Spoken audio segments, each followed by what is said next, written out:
Audio Jungle.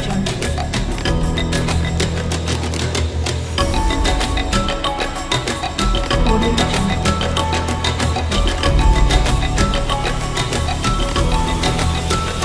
Audio Jungle. C'est un réel plaisir de se retrouver ici à Bamako et comme vous l'avez su, nous sommes en compagnie de son Excellence Abdoulaye Diop, c'est le ministre malien des Affaires étrangères et de la coopération internationale. Excellence, bonsoir. Bonsoir, Jules Domché. J'ai envie de dire enfin, parce que je me suis rendu compte qu'aussi curieusement que cela puisse paraître, c'est la première fois que je vous ai en entretien. C'est étonnant, hein? C'est vraiment étonnant, depuis lors que j'ai fait des tours au Mali. En tout cas, merci d'avoir trouvé du temps pour nous.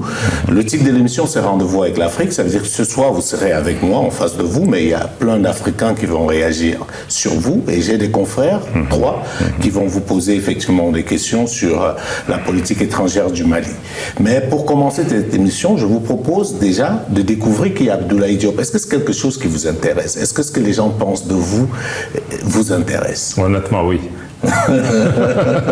C'est toujours bon d'avoir le feedback, d'avoir le regard des autres et puis bon, de voir qu'est-ce qu'on peut en tirer pour avancer. Alors, je vous propose tout de suite d'aller découvrir votre portrait. Nous avons baladé notre micro dans quelques capitales africaines, suivant ce qu'ils pensent de vous et nous revenons pour en parler. Très bien.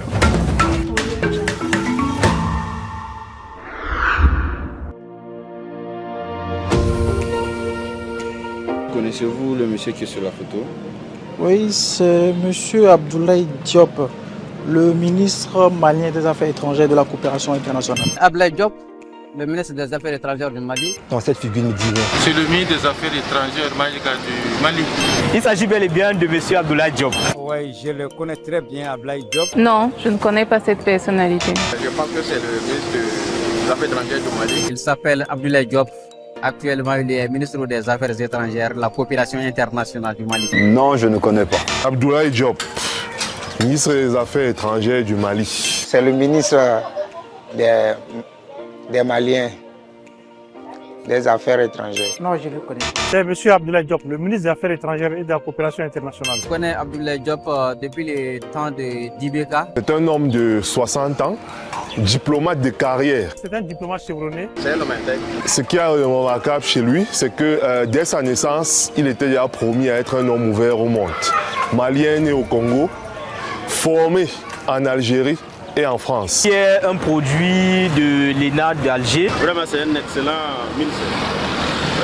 Je le vois comme extraordinaire. Il est exceptionnel dans son poste. Il a été ministre des Affaires étrangères sous Ibrahim Boubacar Keïta et il est aujourd'hui ministre des Affaires étrangères sous la transition malienne actuellement. Cela démontre à suffisance qu'il a certaines compétences. Il a travaillé dans les institutions internationales où il a notamment été directeur du programme alimentaire mondial pour l'Afrique. Lorsqu'il est aussi allé au programme alimentaire mondial, je pense, si mes souvenirs sont bons, fait de lui quelqu'un qui maîtrise de grands dossiers. Et vous savez, lorsqu'un régime s'installe, il a toujours besoin de ce que je pourrais appeler des sortes de guides. Chef de cabinet du président de la Commission de l'Union africaine. Et il a été ministre des Affaires étrangères du président Ibrahim Boubacar Keïta. Et il est revenu comme ministre des Affaires étrangères du Mali en 2021. Il a vraiment marqué l'histoire de notre pays ces dernières années à l'échelle continentale. J'ai vu en lui des racines africaines. Des racines africaines, une tête africaine, une volonté africaine, un combat africain. Dans un cadre de mondialisation où l'Afrique est en perdition. Vraiment, la diplomatie malienne ces dernières années, vraiment, ça a vraiment rehaussé le niveau. C'est un habile négociateur. Ouais. Il a représenté les intérêts du Mali, de l'État malien plusieurs fois. En 2015, il fut membre, il faisait partie des signataires de l'accord pour la paix et la réconciliation signé entre l'État malien et les groupes armés. Il se bat pour le Mali. Abdoulaye Diop fait partie de ceux-là qui s'inscrivent dans l'histoire comme les marquants de la rupture entre un passé paternaliste français et une souveraineté désormais conquise. Il fait la fierté du Mali. Abdoulaye Diop que nous connaissons, que nous avons connu sous le régime d'Ibeka, est-ce que c'est le même Abdoulaye Diop qu'on voit dans la période transitoire. Et ce qui me plaît chez lui, c'est son franc-parler. C'est un ministre qui parle trop. Il a la particularité de dire ce qu'il pense, comme il le pense. C'est un ministre qui est très tenace, qui affronte toutes les difficultés, n'est-ce pas, que l'AES a en ce moment avec l'Europe. Et il droit dans ses bottes, il dit ce qu'il pense, puis il a la tête sur les épaules. Ça dit ce que les autres ont peur de parler ou hésitent de dire, c'est ce que lui il est capable d'aller dire partout dans le monde, partout dans le monde entier. Et donc je le connais, un défenseur fervent du Mali, de l'AES. C'est un diplomate qui représente les intérêts de l'État malien. C'est la position des dirigeants maliens à l'heure actuelle qui challenge la France depuis un moment pour les faire reculer dans leur position historique en Afrique. Et il est vraiment leur porte-voix, il le fait vraiment comme un vrai Sherpa. Il maîtrise un peu les rapports que l'Afrique a eus et les rapports qu'elle a entretenus avec l'Occident particulièrement et beaucoup plus avec la France. Ce que j'ai le plus aimé, il a réitéré l'engagement de l'AES pour le développement de leur territoire, en affirmant, je cite, « Avec ou sans vous, nous allons avancer. Si les Européens ne sont pas là, les Chinois seront là, les Russes seront là, les Australiens seront là. Aujourd'hui, nous ne sommes mariés à personne. » Fin de citation.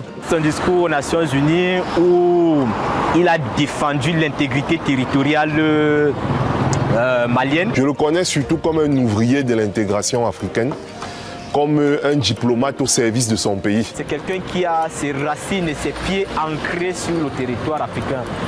Et en cela, ses prises de position ne sont que naturelles.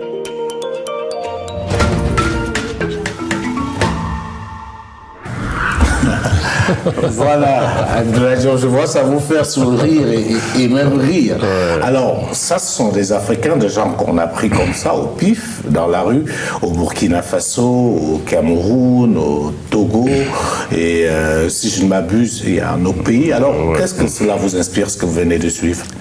Bon, naturellement et très honnêtement, je pense que ça fait plaisir de voir un peu que notre travail est perçu et suivi par des Africains que nous ne connaissons pas dans les rues ici à Yaoundé, à Brazzaville ou au niveau du Burkina Faso. Mais en même temps aussi, ça fait peur parce que ça veut dire que tout ce que nous faisons quand même est suivi par les gens, créer des attentes, des espoirs que nous ne devons pas décevoir.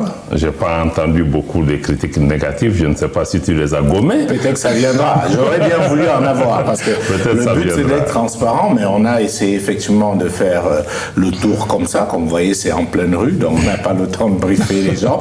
Et ce qui m'a marqué, c'est que vous êtes connus.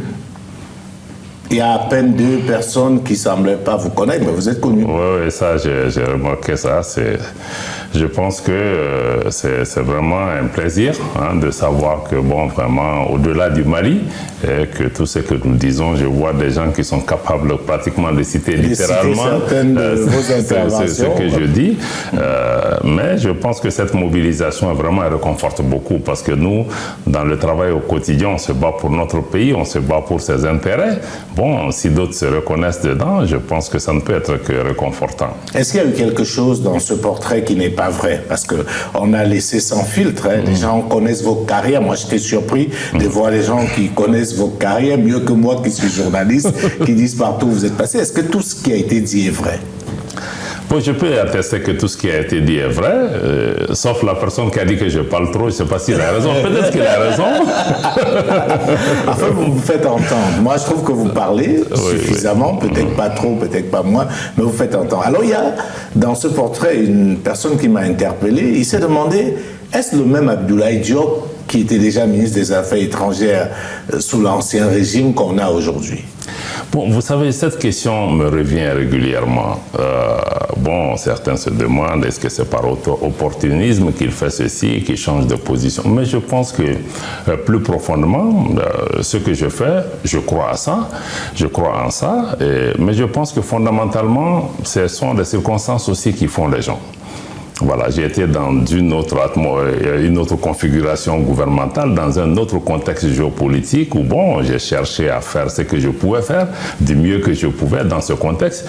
Mais aujourd'hui, nous sommes dans un environnement où il y a une nouvelle vision qui cadre bien avec ce que je ressens pour mon pays, ce que je ressens pour l'Afrique. Et je sens que j'ai le coup de franche pour faire ce que j'ai à faire et que les prises de position que j'ai, qui ne sont pas personnelles, qui sont les prises de position du président de la transition, de l'ensemble du gouvernement que j'assume au plan international. Et je vois que dans ce travail-là, je suis soutenu par rapport à ce que je fais.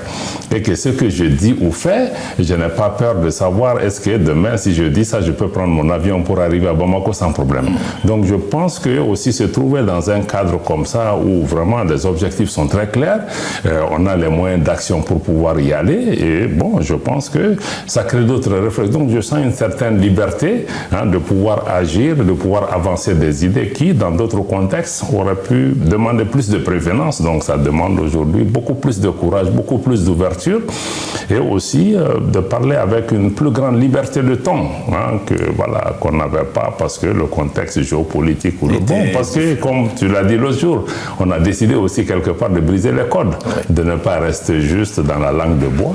Donc je pense que ça peut amener les gens à se demander, bon, est-ce que c'est le même? Mais je pense que c'est le même, mais dans des contextes différents. C'est comme un joueur de football. Je suis sûr qu'il y a des jours où le joueur de football peut très bien donner parce qu'il y a une configuration, l'entraîneur, les gens qui sont avec lui, on le met dans une autre équipe, peut-être que la performance va être différente. Mais alors, pourtant, c'est le même joueur. Moi, j'ai une question un peu personnelle. Selon vous, pourquoi est-ce que le régime de transition fait appel à vous? Pourquoi est-ce qu'ils vous maintiennent la confiance? Parce que généralement, quand il y a une transition, on ne veut plus rien avoir à faire avec ceux qui étaient là avant. Pourquoi vous, d'après votre expérience? Bon, honnêtement, Jules, est-ce que je suis bien placé pour répondre? Vous pouvez avoir une idée. Oui, bon, pour avoir la réponse.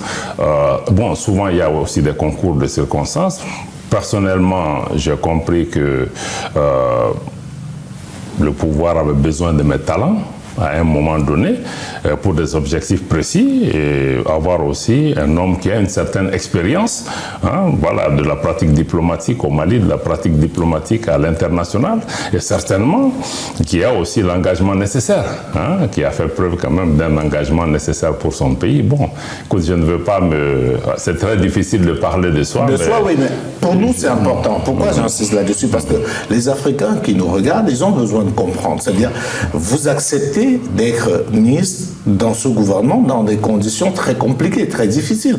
Pourquoi est-ce que vous prenez ce risque? Parce qu'en réalité, c'est un risque. Vous avez un CV long comme un bras, vous aurez pu faire carrière à l'international où vous aurez voulu, mais vous avez accepté de venir, entre guillemets, mettre les pieds dans le cambouis au moment où le Mali était une destination, disons-le comme ça, risquée. Pourquoi est-ce que vous faites ce pari? C'est vrai, Jules, il y a des risques dans tout.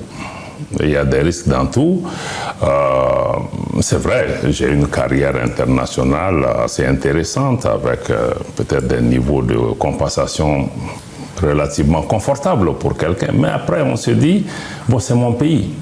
C'est vrai, je suis venu dans un contexte de changement institutionnel, bon, où on a le choix de s'asseoir en spectateur, de regarder la chose, bon, qui aurait pu dégringoler, on aurait pu dire, bon, est-ce que si j'étais dedans, j'aurais pu faire quelque chose? Si je peux contribuer à faire changer les choses, même en échouant, je me dirais quand même que je n'étais pas spectateur, j'étais acteur, j'ai fait du mieux que je peux que de m'asseoir, de me dire, bon, si j'étais là, j'aurais pu. Donc je pense que pour l'engagement pour nos pays, je pense qu'on ne doit pas hésiter. Quand le pays nous fait appel à des moments, ce pays nous a tout donné. On a été à l'école ici, on a été formé, et puis je me dis, c'est pas moi seul qui prend le risque. Il y a des gens qui meurent sur le terrain au quotidien. Où est-ce que je veux que mes enfants, mes petits-enfants, ils puissent quand même vivre, avoir un avenir, avoir un pays, avoir une patrie. Donc ce sont des choses comme ça qui résonnent. C'est vrai, dans toutes choses, il y a des risques, mais c'est un pari que je veux bien prendre pour mon pays. Ce que je n'aurais pas pu faire, je pense que d'autres viendront pour pouvoir le faire, mais on ne dira pas que, en tout cas, Abdoulaye Diop était là spectateur, après il a fermé la télécommande, il est parti. D'accord. Voilà. Alors, faisons un peu d'histoire. Je veux qu'on revienne au tout début.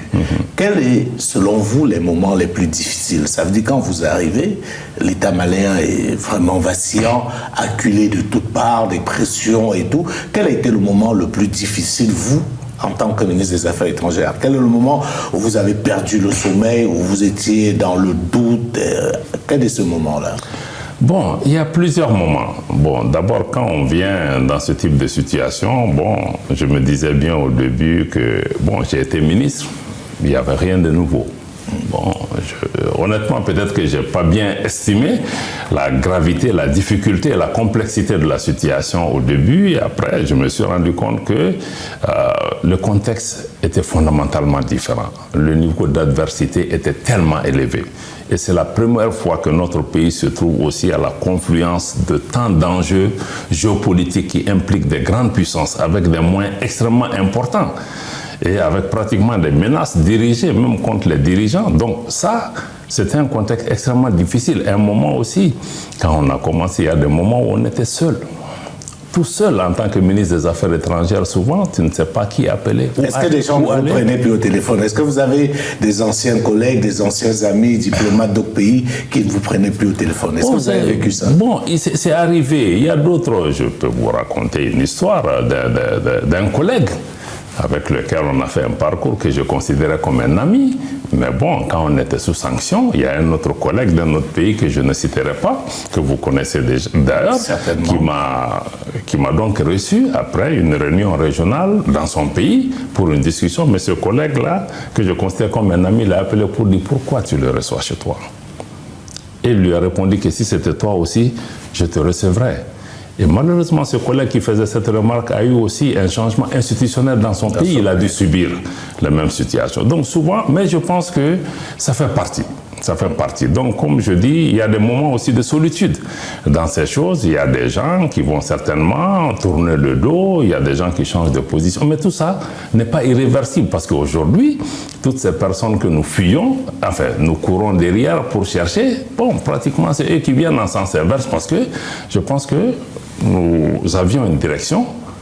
C'est vrai que c'était très pénible, on nous a tapé de toutes parts, on a souffert, le pays a souffert, mais je vois qu'aujourd'hui on commence à sortir la tête de l'eau et que bon, les gens nous regardent différemment et que même le contexte géopolitique est en train quelque part aussi de nous donner un cadre d'action plus favorable.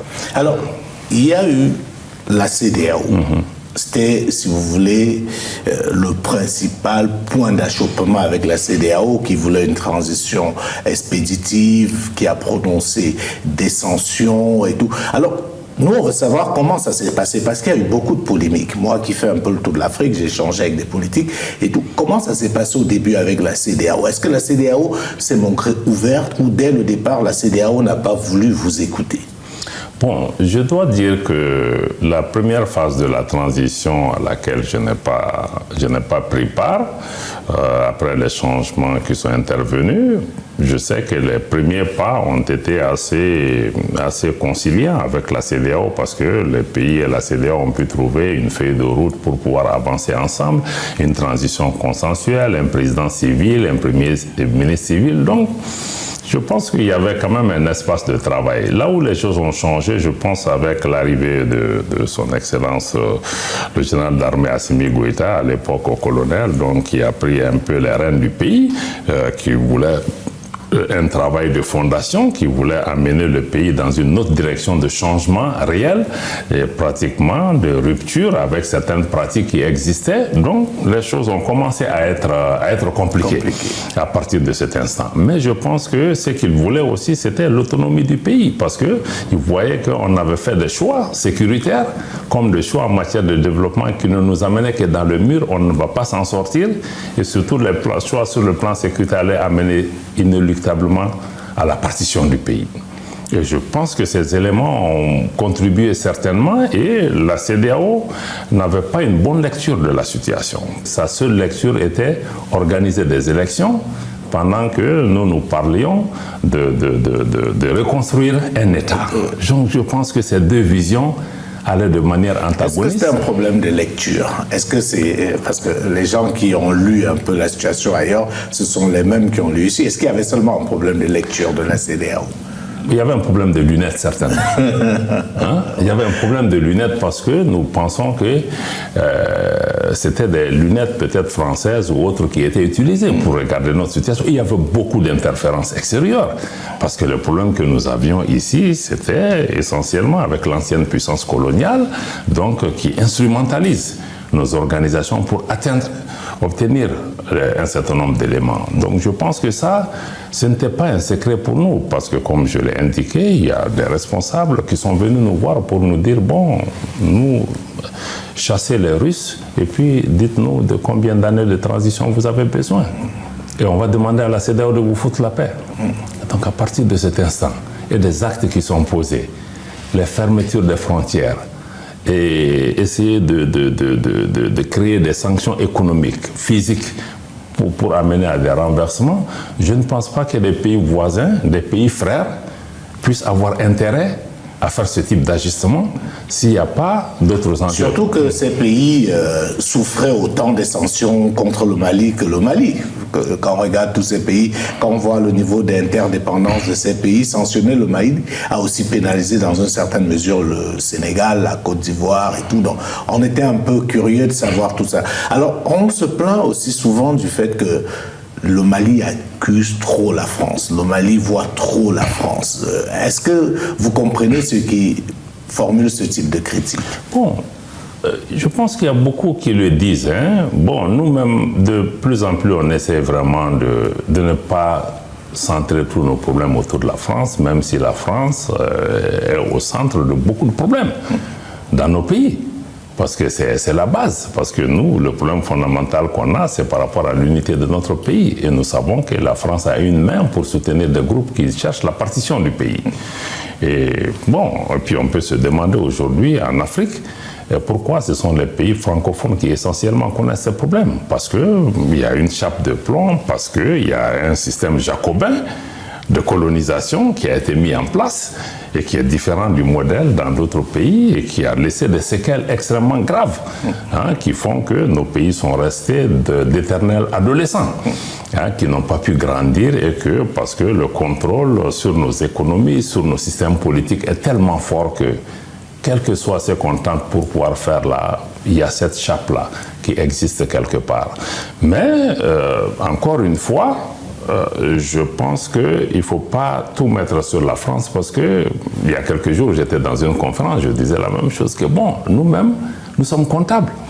Parce que j'expliquais que bon, quand ceux qui sont venus immédiatement après les indépendances, jusqu'à aujourd'hui d'ailleurs, bon, quand le colon est parti, nous-mêmes, on a mis les chaussures du colon et on a traité notre population comme le colon nous traitait. Donc, je pense que nous avons nous-mêmes aussi une responsabilité d'avoir contribué, parce que nous, Africains, ou certains d'entre nous, ont contribué à perpétuer ce système parce qu'ils ont un intérêt dedans. Donc, je pense que leur responsabilité est grande, mais comme il y a un adage qui le dit chez nous, quand un lézard entre dans un mur, c'est qu'il était fendu.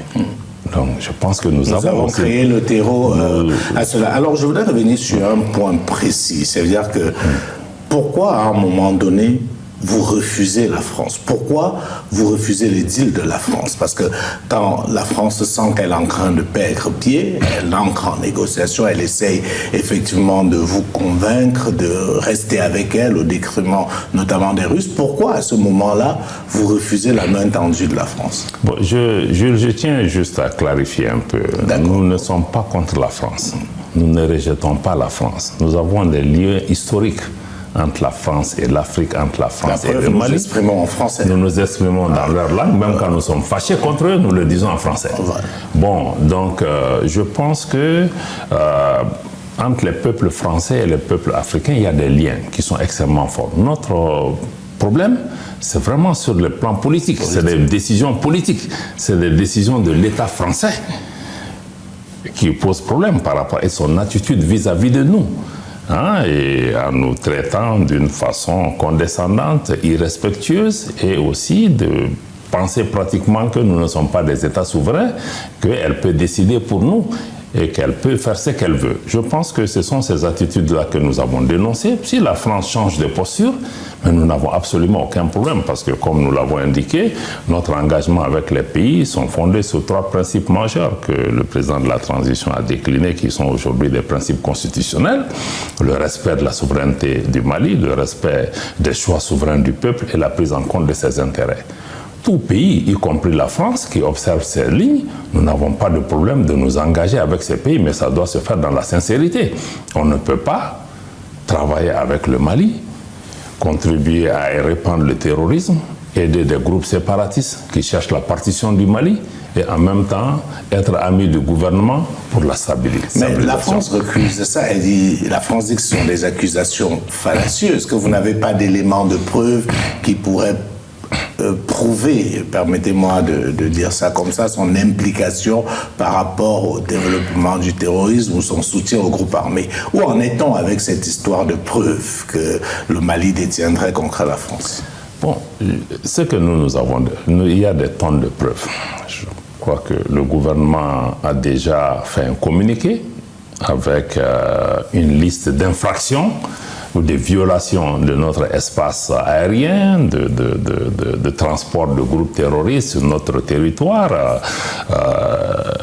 Je pense qu'il y a énormément d'éléments qui se passent sur le terrain. Je vous rappelle que le président Goïta, ses compagnons et d'autres ont été sur le terrain témoins d'actes de duplicité sur le terrain par rapport à ça. Et je pense que les actes de déstabilisation qui sont venus après, parce qu'on a fait d'autres choix politiques, sont bien documentés, sont légion. C'est pourquoi d'ailleurs, en août 2022, nous avons fait porté une plainte officielle devant le Conseil de sécurité des Nations Unies pour qu'il y ait une session spéciale pour pouvoir présenter ces éléments de preuve. Bon, nous sommes en 2025, où en est-on? Bon, le Mali n'est pas membre du Conseil de sécurité des Nations Unies. Je pense que nous avons fait une plainte et la France elle-même à ce jour n'a ni dit ni oui ni non à cela. Je pense que s'il y a d'autres déclarations qu'on veut faire, je pense que c'est mieux qu'on ait cette session. D'ailleurs, aujourd'hui, je pense que nous avions mis en cause la responsabilité de certaines puissances par rapport au soutien au terrorisme. Aujourd'hui,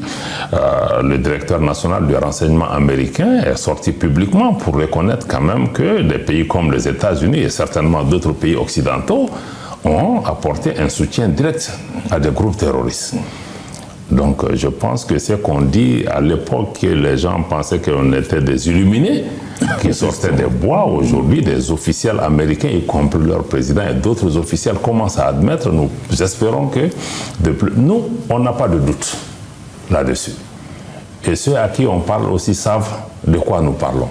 Donc, c'est une question d'avoir une session ici et là. Ça veut dire que la France même n'était pas seule. Beaucoup d'autres puissances ont la main dans la constitution, la formation, l'action de ces groupes terroristes. Comme notre président le dit, il ne faut pas qu'on soit naïf. Aujourd'hui, le terrorisme est utilisé comme un instrument de déstabilisation de nos pays. Autrefois, on cherchait des rébellions, on cherchait des manifestations dans les rues, on utilisait les syndicats.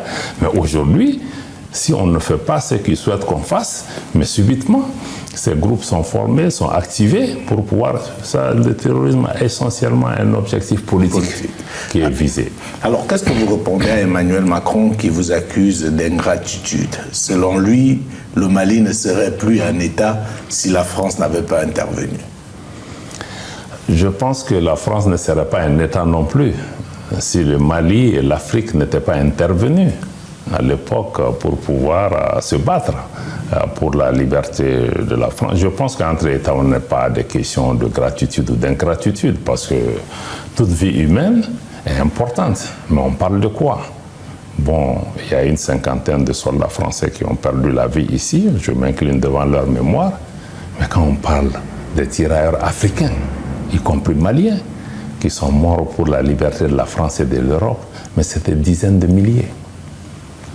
Donc, ceux qui parlent, ils doivent aussi se remémorer et connaître leur propre histoire avant de s'engager dans ce type de considération. Donc, mais je pense que ceci dénote encore une fois que les gens ont des attitudes condescendantes vis-à-vis de l'Afrique. Je pense que c'est qu'on aurait... Est-ce que la France a la même attitude vis-à-vis des États-Unis, qui qui ont aussi sauvé la France. Donc je pense qu'on n'est pas dans des considérations de cette nature-là. Et puis ceux qui sont venus, mais ils sont venus pour leurs intérêts. Ils sont venus pour leurs intérêts. Il n'y a pas de cadeau qu'on fasse à quelqu'un.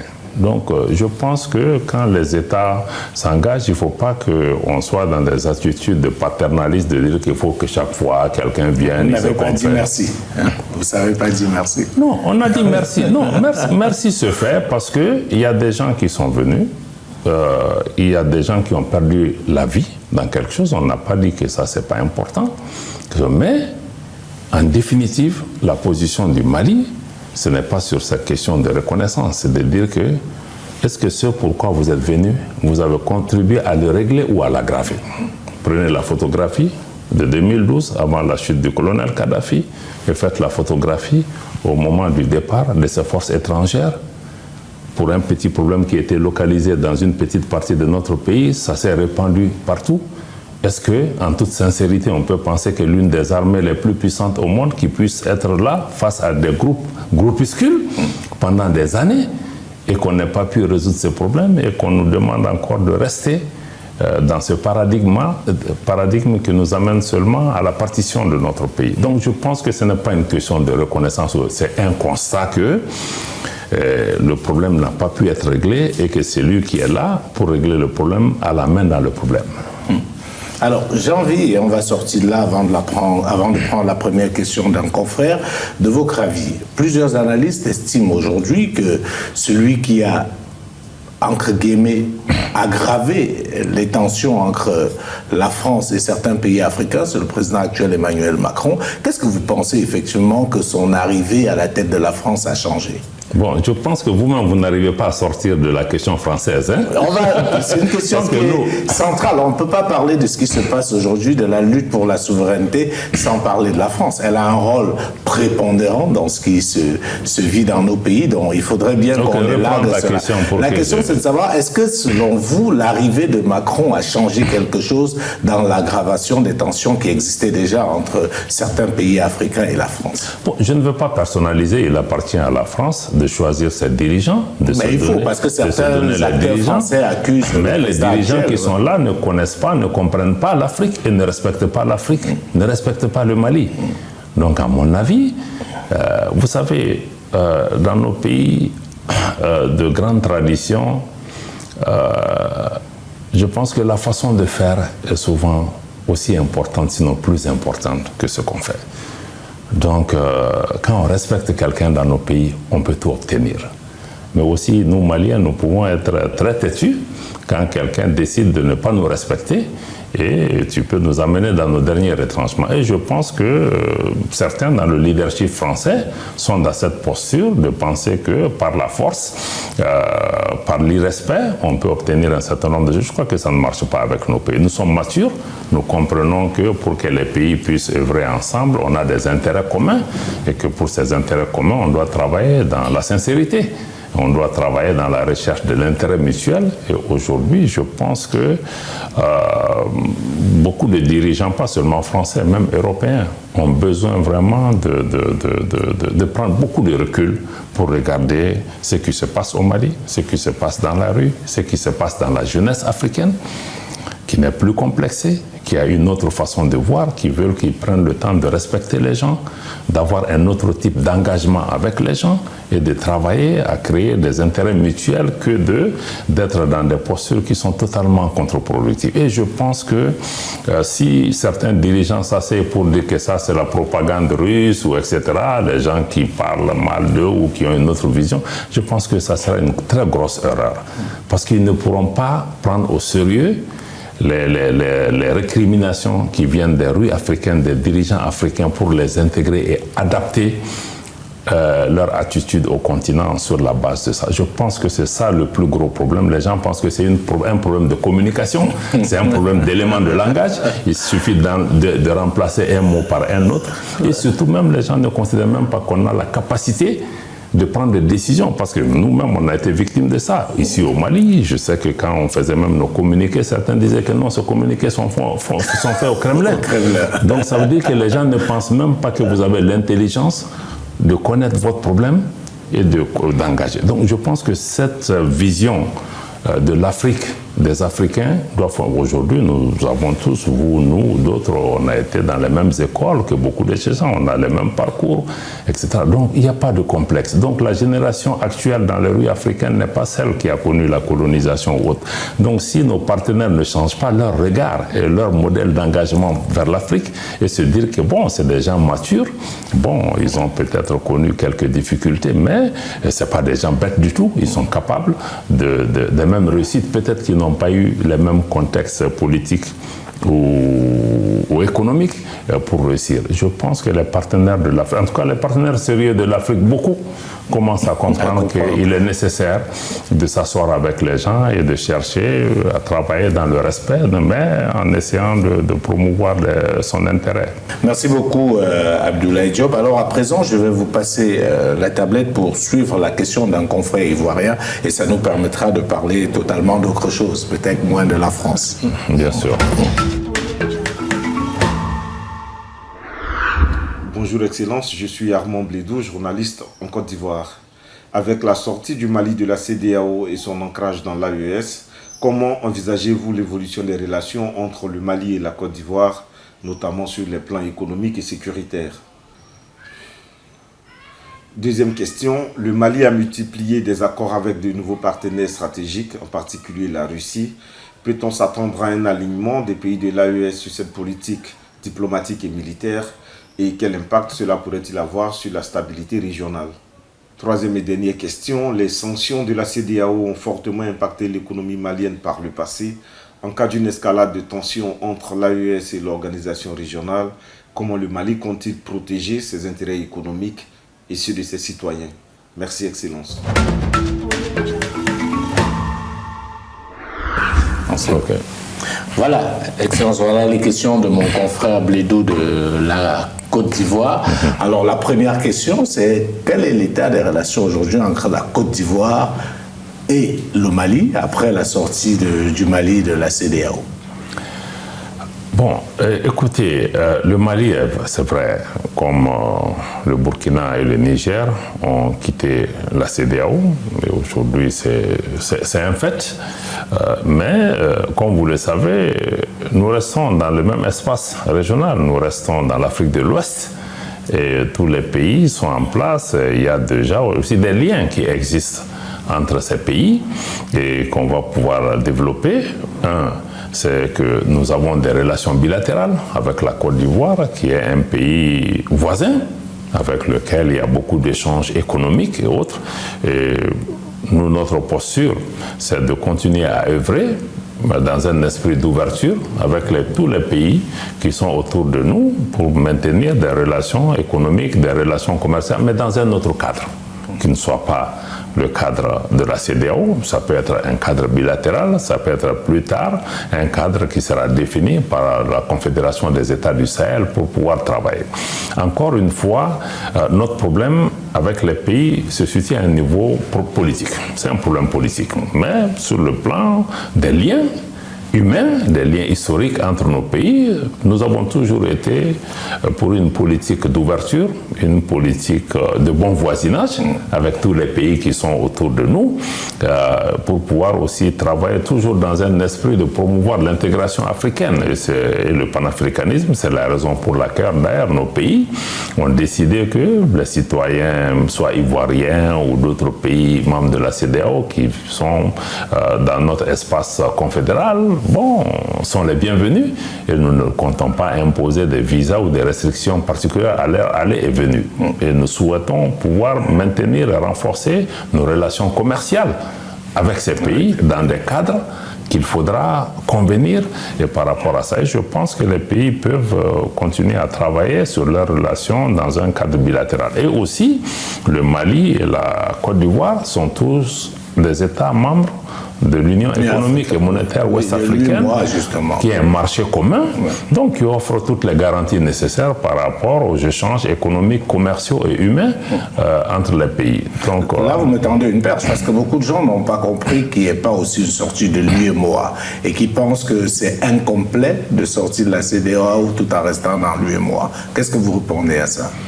Bon, j'ai entendu beaucoup ce type de considérations, mais ce qu'il faut noter, c'est que avec la CEDEAO, nous avons estimé qu'une ligne rouge a été franchie dans la mesure où nous appartenons à une organisation, la Communauté économique des États de l'Afrique de l'Ouest, avec abandon de souveraineté, c'est-à-dire qu'il y a beaucoup de compétences de l'État malien qui ont été dévolues à cette organisation et que malheureusement, cette souveraineté que nous avons transférée à cette organisation est utilisée en retour comme une arme contre notre pays, y compris avec des menaces d'intervention militaire et d'agression de nos pays par d'autres puissances extérieures sous couvert de la CEDEAO. Sinon, si le Mali devait sortir de la CEDEAO, je pense qu'il était question de pouvoir même quitter quand notre pays était sous sanction. Bien sûr. Mais pourtant, nous sommes restés parce que nous voulons donner toutes les chances d'un travail en commun, mais nous sommes arrivés à la conviction que la CEDEAO constitue une menace, y compris une menace militaire existentielle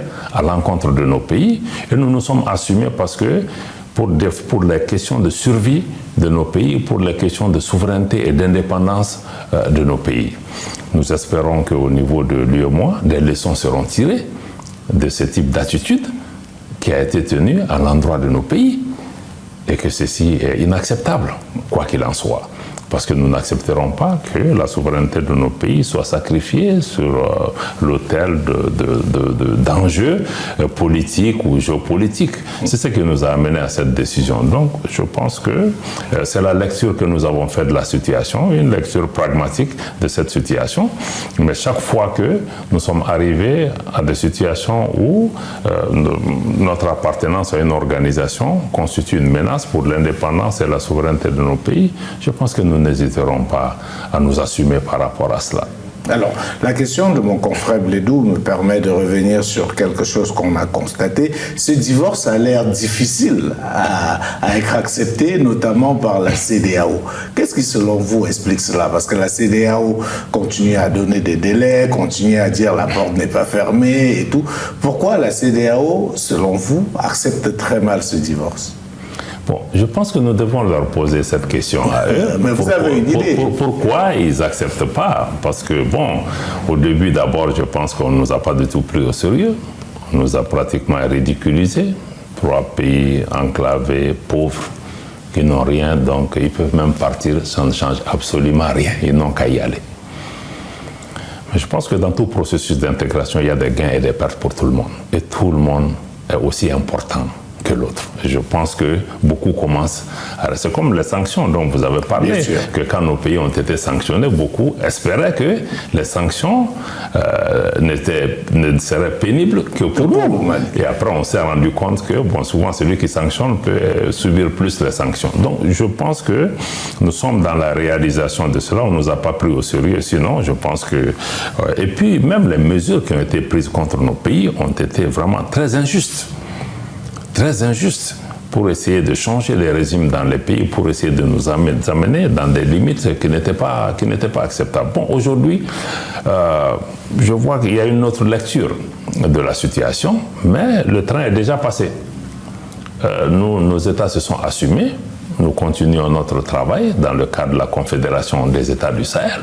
La Confédération des États du Sahel, encore une fois, je rappelle, nous ne sommes pas établis contre la CEDEAO, ni contre aucun peuple, aucun pays de la région. Nous sommes constitués en cette confédération parce que nous faisons face à la même menace existentielle qu'est le terrorisme et nous nous sommes organisés parce que nous avons aussi la même vision, nous avons aussi des similitudes sur le plan culturel, économique, etc., et même sur le plan des caractéristiques physiques appartenant au Sahel. Donc il y a un certain nombre de liens parce que cet espace qu'on appelle le Liptako Gourma a existé avant l'AES, parce que c'était un espace... Donc je pense que nous ne sommes pas là pour être contre des gens, contre des populations en particulier, mais c'est un objectif précis, travailler pour la sécurité de nos pays, travailler pour renforcer l'intégration économique entre nos pays, mais nous avons indiqué que nous restons ouverts à travailler, à maintenir des relations avec tous les pays de cet espace. Ouvert, ça veut dire quoi? Est-ce que pour vous, aujourd'hui... Ouvert en étant dehors. Voilà, ouvert. Ouvert en étant dehors. Donc il n'y a plus de retour possible. C'est un chemin de non-retour qui a été emprunté avec l'AES. Un chemin de non-retour, mais si je dis ouvert, il faut que les uns et les autres aussi, qu'on commence à s'écouter, à se prendre au sérieux. Parce que quand on dit qu'on s'est retiré, c'est qu'on s'est retiré. Aujourd'hui, nous avons constitué cet ensemble qu'est la Confédération des États du Sahel.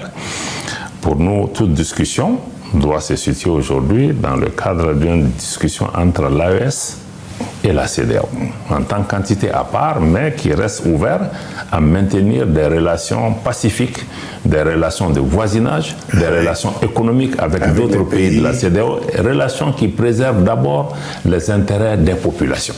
Parce que nos différents politiques ne veulent pas dire que nous sommes opposés sur tout. Nos peuples sont unis. Je peux même dire qu'on a un peuple ou des peuples ouest-africains qui sont unis, qui ont des liens qui n'ont pas commencé qu'avec la CEDEAO.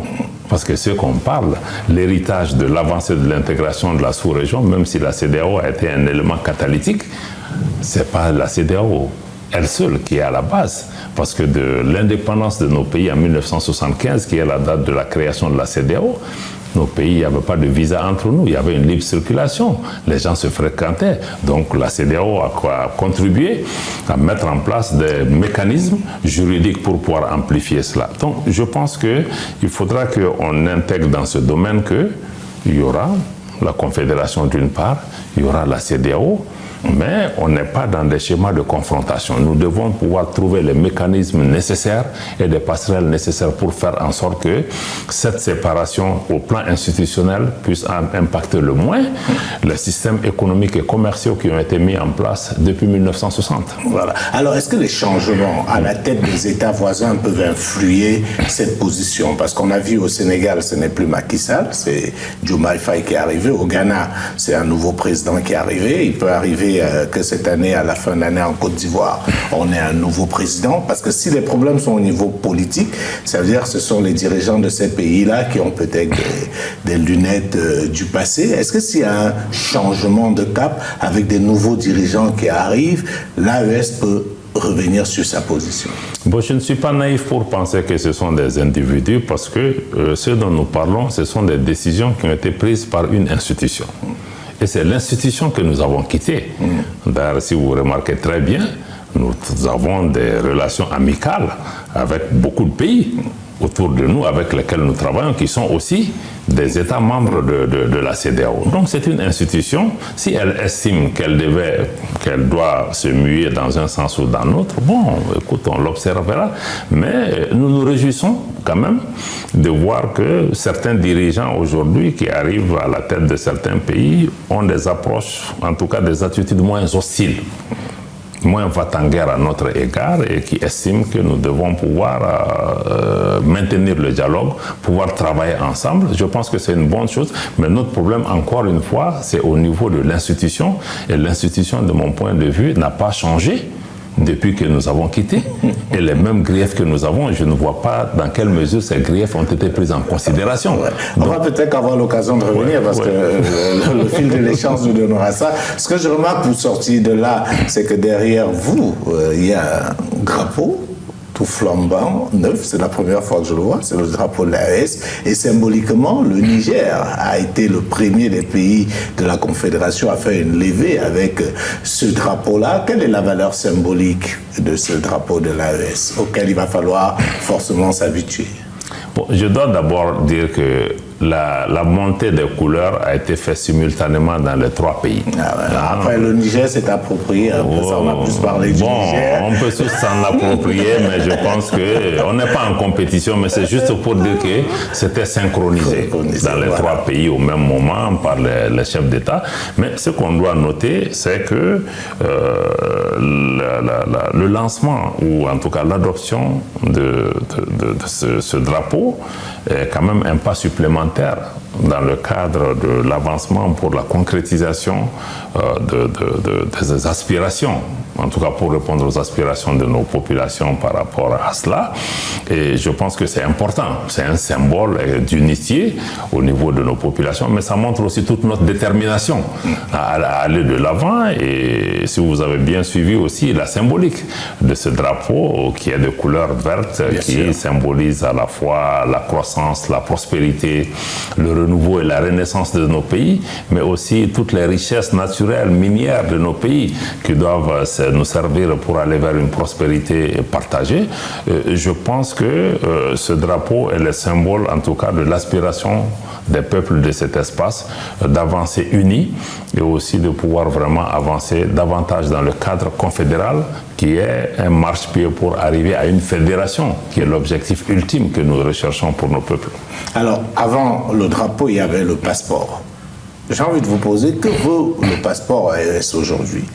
Est-ce que c'est un passeport qui va faciliter les déplacements des citoyens de l'AES? Est-ce que c'est un passeport qui a un poids aujourd'hui comparé à celui de la CEDEAO qui donnait un accès beaucoup plus large? C'est une façon déguisée de vous demander comment réagissent vos anciens partenaires de la CEDEAO par rapport à ça. Ce passeport vaut autant que tous les passeports qui existent dans le monde entier. N'a pas une valeur supérieure, n'a pas une valeur moindre que ces différents passeports. Donc je pense que, ceci dit, il faut aussi noter que quand un passeport est issu, parce qu'il y a tout un débat qui n'a même pas lieu d'être, je crois qu'il y a certains cercles qui travaillent à pouvoir en faire un problème, parce que même quand vous parlez de passeport CEDEAO, il faut relativiser les choses, parce que nous, on avait un passeport malien avant, à un moment, il a été décidé de mettre le logo de la CEDEAO sur nos différents passeports, mais qui sont des passeports qui sont conçus par nos pays. Les spécifications ont été adoptées par nos pays. Ce sont nos pays qui ont dépensé l'argent pour ces passeports. Donc ce sont des passeports nationaux estampillés avec le logo de la CEDEAO. Aujourd'hui, nous sommes dans une configuration où nous avons des passeports nationaux estampillés du logo de l'AES. Mais quand un passeport est issu, quelles sont les procédures? Parce qu'il y a des procédures qui existent, comme en matière de monnaie ou autre, quand on a l'argent, comment les gens échangent entre eux. Quand il y a des passeports qui sont établis, il y a quelques procédures qu'il faut suivre quand même. D'abord, il faut notifier l'établissement d'un nouveau passeport avec ses spécifications et ses spécimens au niveau de l'Organisation internationale de l'aviation civile, qui est basée au Canada. Et une fois qu'on a fait cette étape, d'ailleurs je rappelle que l'OACI fixe un certain nombre de spécifications techniques qui doivent être dans les passeports. Et en 14 points, le passeport que nous avons mis en circulation a 20 points de spécifications techniques, donc nettement au-dessus des exigences de l'OACI. Donc l'OACI est une première étape de notification qui doit notifier les différents pays, les aéroports que le Mali a mis en circulation, un nouveau passeport. Voici ses spécifications. Ensuite, il faut une notification à tous les pays. Ce que nous avons fait, toutes les missions diplomatiques et consulaires qui sont accréditées au Mali ont reçu la notification des spécifications et les spécimens physiques du passeport, et il en a été fait de même par nos ambassades du Mali, ambassades et consulats du Mali à l'étranger. Donc à partir du moment où on a fait cette étape, ce qui reste, c'est que bon, chaque pays a peut-être des procédures administratives internes pour pouvoir intégrer le nouveau document qui est sorti. Donc je pense que ce sont ces éléments qui sont en discussion avec certains pays qui disent « Bon, moi je n'ai pas reçu à temps, bon, je suis en train de mettre dans le système ». Mais à ce jour, je n'ai reçu aucune communication officielle, puisqu'on a écrit à tous les pays, d'un pays qui vient nous dire que nous, on refuse votre passeport. Et puis deuxièmement, les passeports là n'ont pas besoin d'être reconnus ou que l'AES soit reconnu à un titre ou à un autre par rapport à cela. Donc moi je pense que c'est un faux débat qui vise encore une fois aussi à créer le doute chez nos compatriotes, de créer des tensions ici et là. Mais je n'ai jamais vu d'ailleurs autant de débats autour d'un passeport. Les autres pays aussi, les autres pays qui nous envoient les passeports, mais nous on n'a pas le droit de veto sur un pays qui envoie le passeport, le Mali. Non, ce qu'un pays peut faire par contre, c'est comme on faisait. Je sais qu'il y a quelques années, beaucoup de pays ont dit qu'ils n'acceptent pas des passeports si ce ne sont pas des passeports biométriques. Ça, c'est normal, ça, c'est des spécifications techniques. Bon, mais si certains peuvent se mettre dans des postures de dire qu'il faut qu'on accepte ou pas, non. Je pense que le Mali a fait tout ce qui est nécessaire en termes de spécifications techniques, en termes de notification. Bon, je pense que nous regardons progressivement. Je pense qu'il y a eu un débat récemment par rapport à la Chine. Mais la Chine a commencé à délivrer des visas sur ce passeport, pour vous donner juste un exemple. Donc, moi, je pense que c'est vraiment un problème artificiel qu'on veut créer. Mais l'édition d'un passeport est un acte souverain de chaque pays. Et on n'a pas besoin d'aller demander la permission d'un pays pour le faire. Alors, mon confrère a parlé de la coopération, du changement de partenaire et la coopération avec la Russie notamment, et il se demandait est-ce qu'il y a une forme d'harmonie entre les pays de l'AES par rapport au choix de ce partenaire sécuritaire stratégique qu'est la Russie. Vous savez, on n'est pas au même niveau, parce que le Mali, la transition a commencé plus tôt. Le Mali avait déjà des relations établies avec le partenaire russe en fonction de nos besoins. Quand il y a eu des changements au niveau du Burkina, ils se sont aussi rapprochés du partenaire russe. Ils ont établi une collaboration. Le Niger en a fait de même. Mais pour chacun de nos pays, je pense que nous sommes des agents publics, à mon avis, pragmatiques. Nous cherchons l'intérêt de nos pays. Et à un moment donné, ce dont nous avions besoin, malheureusement, à l'époque d'Air, seule la Russie a été peut-être capable à un moment de venir, d'avoir le courage de répondre à nos besoins en matière d'équipement et de formation de nos forces de défense et de sécurité de nos pays. Mais nous ne sommes pas fermés. Nous avons des relations commerciales ou en tout cas sur le plan de la coopération militaire avec la Chine, avec la Turquie, avec le Brésil, avec tous les pays qui le souhaitent. La difficulté avec certains pays occidentaux a été qu'il y avait une sorte d'embargo de fait sur nos pays, pendant qu'on lutte contre les groupes terroristes les plus violents sur cette planète, mais on nous empêche d'accéder à des équipements ou à des technologies. Je vous donne l'exemple parce qu'on nous critique pourquoi vous êtes contre les Occidentaux. Non, on n'est pas. On est pour nos intérêts. Et je vous donne un exemple précis. À l'époque, quand j'ai pris les rênes ici au niveau de ce département, près d'un an après, j'ai trouvé qu'il y avait un problème d'un aéronef tactique, ça veut dire qu'il n'a pas d'armement, rien. C'est pour le transport des hommes, puis l'assistance humanitaire, un CASA 295 d'Airbus, confectionné en Espagne. Nous en avions un, nous avons acquis un deuxième, mais il a été livré un an après le délai de livraison initial qui était prévu parce qu'il y avait une petite pièce dedans, un transpondeur qui permet de localiser l'avion pour les satellites et qui était de Boeing, qui est américain, et les Américains n'ont pas voulu donner la licence d'exportation. Et on est resté bloqué à cause de ça. Mais vous imaginez que pendant qu'on combat Daesh, l'État islamique, qu'on combat Al-Qaïda et ces groupes violents, et que si le sort du Mali était lié à cet avion qui n'a pas été livré, on ne serait pas sur cette planète. Donc ce sont les mêmes gens qui viennent nous faire le reproche. Pourquoi on va là-bas parce que ça répond à nos intérêts. Eux-mêmes iront là où ils ont leur intérêt. Donc moi je vous dis qu'encore une fois, pour revenir à la coopération avec la Russie, nos pays sont pragmatiques, nous sommes ouverts, mais nous cherchons notre intérêt. S'ils ouvrent la porte pour répondre à nos intérêts, nous le ferons. Mais aussi notre relation avec la Russie, nous, ça respecte nos souverainetés. Parce qu'ils ne sont pas là pour nous dire allez à gauche, allez à droite. On a une relation de coopération sur le plan militaire. Ils répondent à nos attentes en termes d'équipement, en termes de formation. Écoutez, ce qui importe dans ce cas, c'est vraiment l'opinion des populations du Mali, du Burkina et du Niger. Mais nous restons ouverts à tous les partenaires qui estiment que, ils peuvent travailler avec nous. Est-ce que vous n'avez pas un peu peur? Est-ce que ce n'est pas très angélique pour l'instant, la coopération avec la Russie? Je vous prends un exemple. Donald Trump est arrivé à la tête des États-Unis. Il vient de sortir une facture de 500 millions de dollars à l'Ukraine pour l'aide américaine à l'Ukraine, et il veut faire des deals sur les minerais ukrainiens pour compenser l'aide américaine. Est-ce qu'on ne risque pas un jour, dans 10, dans 15 ans, avoir la Russie qui vient dire que le Mali lui doit beaucoup parce que la Russie à un moment donné a été présente?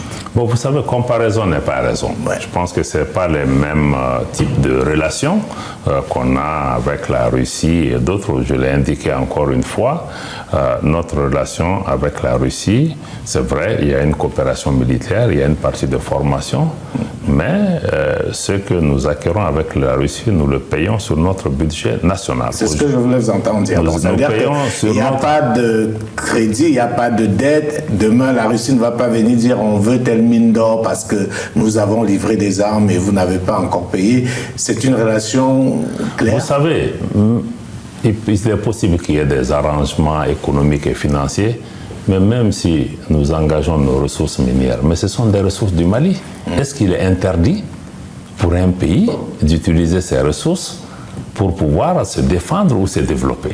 Donc je pense que quelque part aussi, il faut que les gens sortent un peu d'une sorte d'hypocrisie ambiante par rapport à cela, mais c'est un État qui est là. L'État peut décider les conditions et les termes de son engagement avec les Chinois, avec les Russes ou avec d'autres. Nous ne sommes pas naïfs par rapport à ça. Chaque pays cherche son intérêt. Et nous ne sommes pas dans des schémas de mettre notre sort entre les mains d'un pays. Quelque pays fut-il? Je pense que, bon, à un moment, il arrive que nous avons besoin des gens, mais nous sommes certains que la sécurité de nos pays doit reposer sur nous-mêmes, sur le sacrifice des Maliens, sur l'engagement des Maliens, sur les ressources que nous engageons. Nous pouvons faire des partenariats autour de ces questions parce qu'on dépend les uns des autres par rapport à cela, mais je pense que nous n'allons pas dormir sur nos lauriers. Nous avons vu l'Afghanistan ou d'autres pays qui ont été abandonnés en plein vol, si on ose dire. Bon, donc je pense que nous réfléchissons à faire en sorte que nous puissions maintenir l'autonomie politique, militaire, économique d'action de l'État malien pour continuer à préserver, à défendre nos esprits. On parle de questions militaires, mais sur le plan économique aujourd'hui, si vous voyez sur le secteur minier, il y a quand même une autre vision de l'État malien avec le nouveau code minier qui a été mis en place. Donc je pense que tout ça c'est encadré parce que rien ne se fait en dehors de la loi. Et ce que la loi autorise au Mali, bon, je ne vois pas qui viendra nous dire le contraire. Alors on va marquer un autre arrêt pour prendre la question d'un confrère également. Cette fois-ci on va au Tchad où on a un confrère qui a des questions à vous poser. Parfait.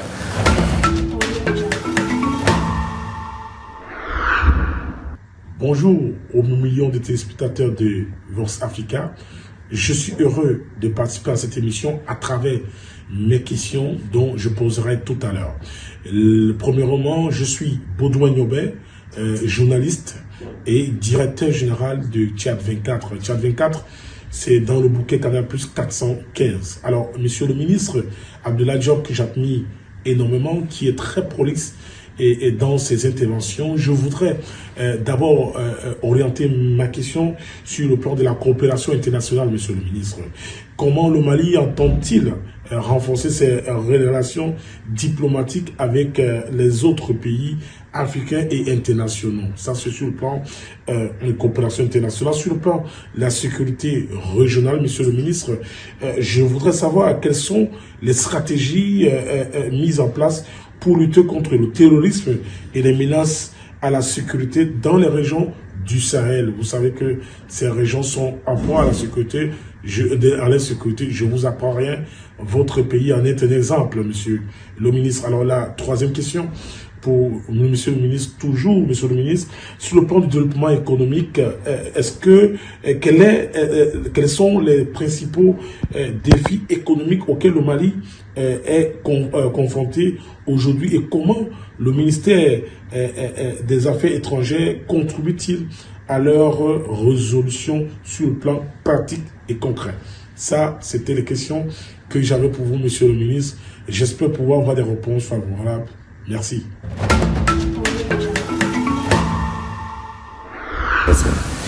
Merci, monsieur le ministre. Donc là, on a notre confrère du Tchad. La première question, c'est justement au niveau de la coopération entre le Mali et les autres pays africains et même internationaux. Comment est-ce que aujourd'hui les choses se passent?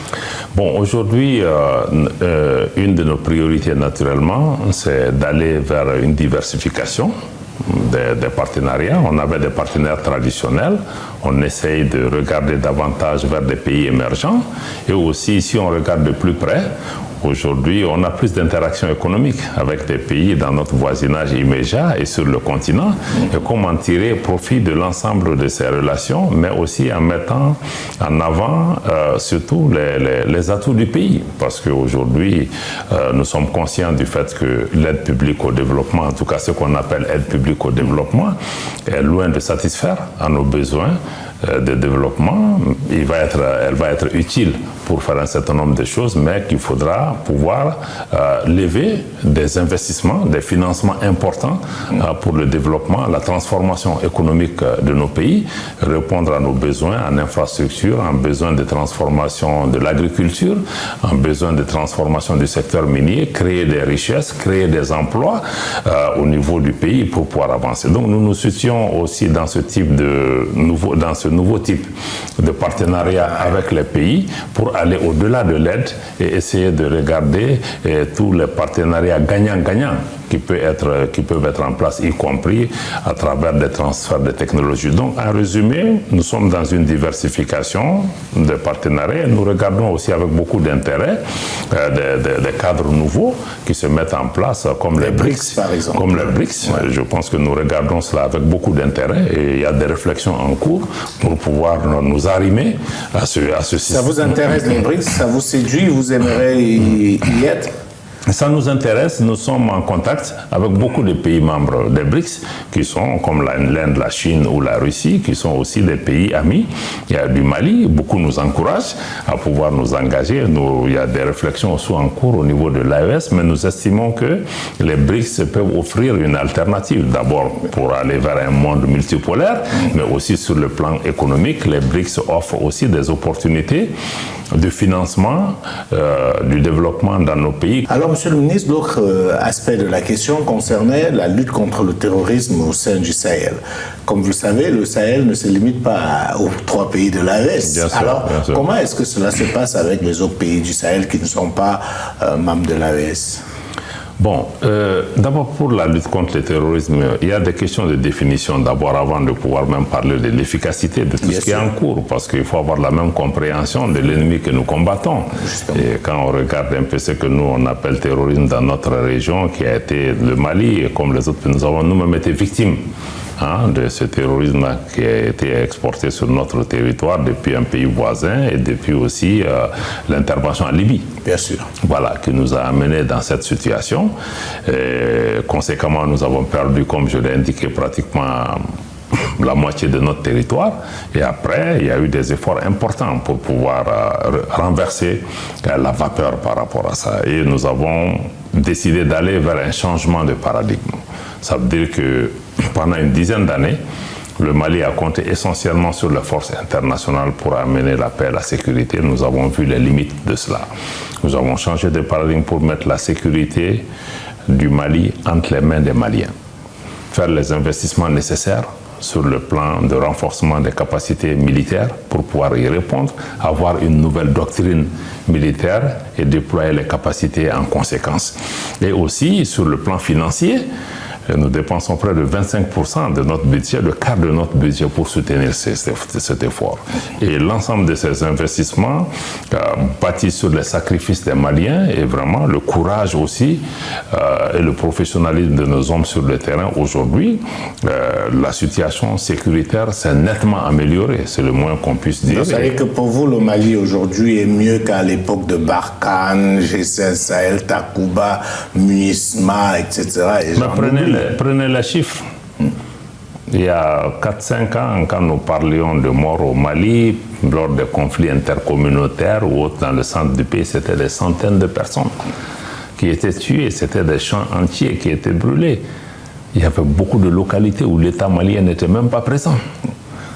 Aujourd'hui, grâce à ces efforts, l'État malien est présent sur l'ensemble du territoire national que nous contrôlons. Le niveau d'ensemble de l'insécurité a drastiquement baissé. Et beaucoup de populations ont pu revenir dans leur foyer, même si le niveau de sécurité zéro n'existe pas. Mais il y a une montée qualitative sur le plan sécuritaire aujourd'hui, avec vraiment nos hommes qui restent en opération constante et qui restent à l'offensive.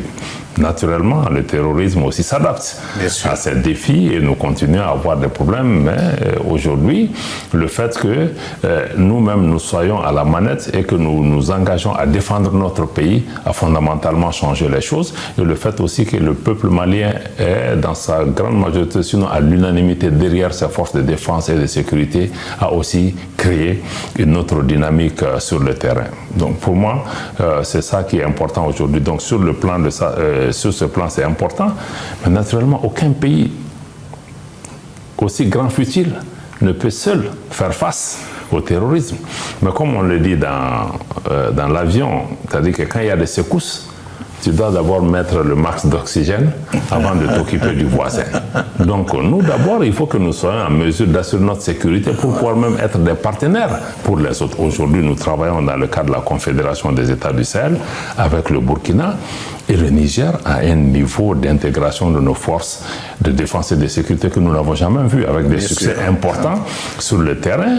Mais nous n'excluons pas aussi de continuer le travail sur le plan bilatéral avec d'autres voisins pour regarder qu'est-ce qu'il y a lieu de faire pour pouvoir sécuriser nos frontières et même aussi avec des partenaires qui sont en dehors. Mais tout ça doit s'inscrire dans le cadre de nos principes qui guident l'action publique, le respect de notre souveraineté, le respect des choix souverains du peuple et la prise en compte de ses intérêts. Donc tous ces choix, que ce soit sur le plan sécuritaire ou lutte contre le terrorisme, avec qui nous travaillons, surtout dans matière de lutte contre le terrorisme, mais ce qui nous a amené le terrorisme ne peut pas être des solutions, parce que souvent, il faut savoir, celui que tu combats, s'il est soutenu par quelqu'un qui t'aide, tu es dans des problèmes, et durablement. Voilà. Alors, mon confrère était du Tchad, et je pense qu'il essayait de demander, je fais un peu un raccourci, quelle est la relation aujourd'hui avec le Tchad, qui est un pays également sahélien, qui est en proie effectivement à la fois à des groupes armés et aussi à des menaces terroristes avec Boko Haram. Est-ce qu'il y a une chance d'un rapprochement avec le Tchad, surtout qu'il y a eu beaucoup de commentaires après la récente visite du président tchadien au Burkina Faso? Bon, je dois dire que le Mali n'a pas de problème particulier avec le Tchad. Nous sommes des pays sahéliens, nous sommes des pays frères qui ont toujours entretenu des relations qui datent même de la période précoloniale.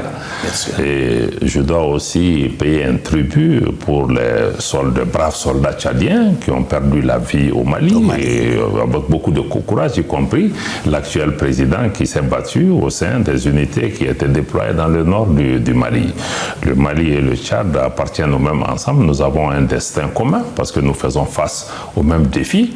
Et nous restons convaincus que c'est entre pays africains unis et travaillant ensemble que nous pouvons aller de l'avant. Et nous faisons face aux mêmes défis. Malheureusement, quand nous avons commencé ce combat, il y a beaucoup de pays africains qui nous regardaient de la fenêtre en pensant que ça ne les concerne pas. Et progressivement, les uns et les autres commencent à comprendre que ce n'était pas un problème malien.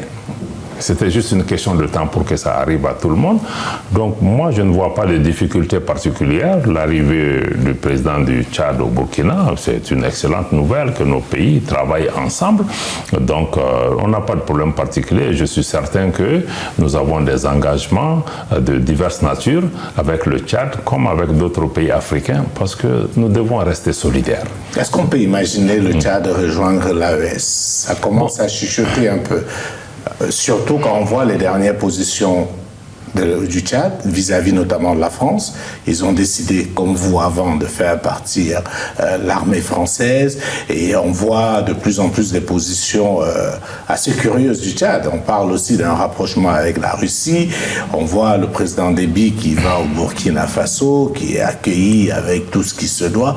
Est-ce qu'il y a dans les coulisses, vous êtes diplomate, un rapprochement? Est-ce qu'on peut espérer voir le Tchad, parce que rien n'interdit au Tchad d'être membre de l'AES en tant que pays sahélien? Rien. Je pense que le traité même de la Confédération des États du Sahel a ouvert cette possibilité d'adhésion, sous certaines conditions et sous réserve d'un processus qui est à suivre. Donc fondamentalement, l'AES n'est pas fermée. Nous travaillons dans le cadre d'une vision panafricaine. Bon, naturellement, le reste appartient au Tchad de prendre les décisions qu'il faut, et quand ces décisions seront prises, ça sera apprécié en haut lieu. Est-ce qu'il y a des discussions? À ce stade, pas à ma connaissance, nous n'avons pas de discussion directe avec les autorités tchadiennes sur cette éventualité. À part le Tchad, est-ce qu'il y a certains pays qui toquent déjà à la porte de l'AES? Je me rappelle avoir fait une interview avec votre vis-à-vis du Togo qui disait que le Togo n'exclut pas une éventuelle entrée dans l'AES, et il est même allé plus loin en pensant que le peuple togolais serait favorable à une telle mesure. Est-ce qu'à part ces pays-là, est-ce qu'il y a aujourd'hui des pays qui veulent vous rejoindre, même si c'est encore discrètement? Bon, pour ce qui concerne le cas particulier du Togo et des déclarations du ministre Ducé, personnellement, je dois vous avouer que je ne suis pas surpris, parce que, bon, c'est pas un virage pour nous, parce que depuis le début de la transition malienne, le Togo a été avec nous dans nos différents combats et a partagé nos soucis, nos préoccupations et a porté beaucoup aussi nos messages et a toujours travaillé dans le cadre, dans le souci d'établir toujours une relation réaliste, lucide et constructive entre nous et les autres pays membres de la communauté des États de l'Afrique de l'Ouest. Donc par rapport à cela, je ne vois pas de ce que quand j'ai écouté le ministre un peu aussi, j'ai vu un peu qu'il se réfère un peu à l'état d'âme de la population du Togo. Nous, au niveau de l'AES, je pense que ces prises de position ne peuvent que nous conforter dans nos choix. Parce que ça veut dire que nous ne sommes pas seuls, ça veut dire que le chemin que nous avons pris, il y a d'autres qui regardent cela avec intérêt, et c'est aussi peut-être parce que probablement ils font face aux mêmes défis, aux mêmes problèmes que nous avons rencontrés. C'est vrai que nous nous sommes mis ensemble à 3, mais je pense que nous ne sommes pas fermés à continuer le combat pour l'unité de l'Afrique par toutes les voies nécessaires. L'AES est un chemin, il y a d'autres chemins qui sont possibles. Bon, il y a peut-être des discussions informelles avec les gens ici et là qui veulent comprendre dans quelle direction nous partons, mais je dois dire que nous ne sommes pas en campagne pour rallier nécessairement d'autres pays. Mais pourquoi? Est-ce que vous n'avez pas besoin? Est-ce que l'AES ne serait pas plus forte avec 2 nouveaux membres? Est-ce que ce ne serait pas nécessaire de faire justement une démarche vers d'autres pays? Non, très certainement. Vous voyez, quand il y a une attraction vers une organisation, c'est toujours une bonne chose. Parce que ça, il ne faut pas rejeter. Ça, parce que les gens ont un intérêt, parce que nous partageons le même espace, parce qu'avec le Togo, avec d'autres, nous avons aussi des intérêts économiques liés, nous avons des intérêts sécuritaires et d'autres intérêts qui sont liés. Mais je veux dire que dans l'immédiat, la priorité des présidents Goïta, Traoré et Tchani, c'est de consolider ce qu'on a commencé. Et solidifier ça tout en restant ouvert aux possibilités d'interaction avec notre voisinage en tissant des relations de partenariat qui pourront se faire. Mais je dois dire encore une fois, en tant que ministre des Affaires étrangères, ce n'est pas ma décision, ce sont des décisions politiques. Le moment où les chefs d'État estiment que tel ou tel pays remplit les conditions pour joindre, la porte n'est pas fermée. Alors, je voulais savoir, c'est quoi les relations de l'AES aujourd'hui avec l'Union africaine? Parce que les griefs qu'on peut faire à la CEDEAO, on peut aussi quand même les faire à l'Union africaine. Quel est l'état des relations aujourd'hui entre vous et cette organisation? Bon, d'abord, je dois dire que nos 3 pays sont suspendus pour des changements politiques qui sont intervenus dans nos pays, des instances de l'Union africaine. Bien naturellement, nous avons indiqué à l'Union européenne, c'est dans les textes. Nous ne sommes pas contre les textes, mais c'est une question aussi de lecture, encore une fois. Parce que la CEDEAO n'a pas su faire la bonne lecture le moment donné, ça nous a amené dans cette impasse-là. Bon, maintenant, nous avons conseillé à l'Union africaine, même si les pays sont suspendus, pour des problèmes internes, politiques ou sécuritaires qui sont intervenus, il faut toujours garder la passerelle entre nous. Et c'est pourquoi nous avons, il y a quelque temps, fait un plaidoyer à Addis Abeba, fondé sur 3 points, en disant que même si nos pays sont suspendus, il y a 3 éléments qu'ils doivent intégrer. 1, ils doivent faire en sorte que, quand on discute de questions de paix et de sécurité, qui concernent en premier lieu nos pays qui font face à un défi sécuritaire important, nous devons être autour de la table. Quand il y a des questions humanitaires, des pandémies, des situations humanitaires dramatiques que nous gérons, ou des maladies pandémies qui traversent les frontières, ça ne regarde pas la couleur du régime politique en place. Là, nous devons être associés. Et le 3e élément, comme on le dit chez nous, On ne peut pas raser la tête de quelqu'un à son absence. Chaque fois que vous discutez de nos pays, faites en sorte de nous admettre dans la pièce, ne serait-ce que pour quelques minutes, pour que nous puissions donner notre propre version. Malheureusement, cela n'a pas été entendu et l'Union africaine a presque aveuglément suivi la CEDEAO sans prendre la précaution d'avoir une lecture soit différenciée ou en tout cas de se mettre en position de pouvoir concilier les deux parties. Et nous sommes dans cette situation encore. Vous allez quitter aussi l'Union africaine? Non, je ne suis pas à dire que nous allons quitter l'Union africaine parce que, bon, on ne prend pas cette décision comme ça. Nous sommes membres de l'Union africaine. Tant que l'Union africaine, le fait de nous exclure n'est pas une raison pour nous pour partir. Si on est parti de la CEDEAO, comme je l'ai dit, il y avait des principes fondamentaux et des menaces existentielles contre nous. Je ne pense pas que l'Union africaine soit là, mais ce que je veux dire, c'est que c'est son traitement du dossier de nos pays qui peut nous amener dans des situations que personne ne souhaite. Nous ne cherchons pas à partir, nous cherchons aujourd'hui l'engagement, nous cherchons à être écoutés, nous cherchons à ce que les défis auxquels nous sommes confrontés, les défis sécuritaires, mais ça concerne l'Union africaine. Elle ne peut pas s'asseoir, regarder en spectatrice, dire qu'on est dedans, bon, organisez tout, quand vous êtes prêts, quand la mariée sera là, je vais venir. Non. Ce que nous demandons, c'est qu'il faut un engagement conséquent. Et le président du Tchad l'a dit, avec beaucoup d'éloquence au dernier sommet, il faut trouver un moyen d'un engagement constructif avec nos pays pendant que nous évoluons à fixer des problèmes sécuritaires ou politiques au niveau de nos pays. Alors, quel est le regard, et c'est une question que je tenais à vous poser, que vous jetez sur la CEDEAO aujourd'hui après votre départ? C'est un peu comme quelqu'un qui est parti et qui jette un regard sur son ex, surtout qu'on voit que cette CEDEAO, visiblement, se retrouve toujours embourbée. Confère Guinée-Bissau. On a été quand même un peu surpris, et j'aimerais vous entendre là-dessus, de voir Sissoco Embalo, le président de la Guinée-Bissau, chassé, et je préfère parler ainsi, la CEDEAO de chez lui. Qu'est-ce que cela vous a inspiré, cette actualité? Bon, je ne vais pas commenter des cas spécifiques de pays par rapport à cela, mais disons que la CEDEAO est rattrapée par ses propres faiblesses. Parce que quand on est une organisation, on est fondé sur des règles. Et quand on a les règles, on les applique. Et on ne les applique pas selon la météo ou selon la tête du client. Et malheureusement, il est arrivé que pour la gestion de situations politiques dans les pays, on regarde qui est concerné. Est-ce que c'est un ami? Est-ce que c'est un ennemi? Est-ce qu'il est proche de telle grande puissance? Il n'est pas proche de telle grande puissance?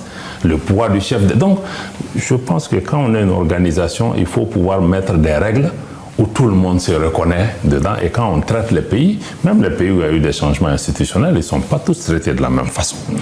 Ni pour ce qui concerne les situations politiques liées à des mandats ou des situations politiques liées à des renversements de pouvoir.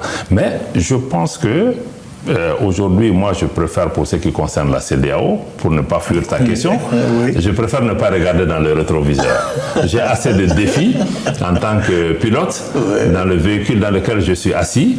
Vraiment, j'ai un cap, j'ai des problèmes. Donc, je demande aussi à la CEDEAO de se focaliser sur ces problèmes. Mais elle n'arrive pas. Elle n'arrive visiblement pas. Bon, donc nous, on est assez focalisé sur nos propres problèmes.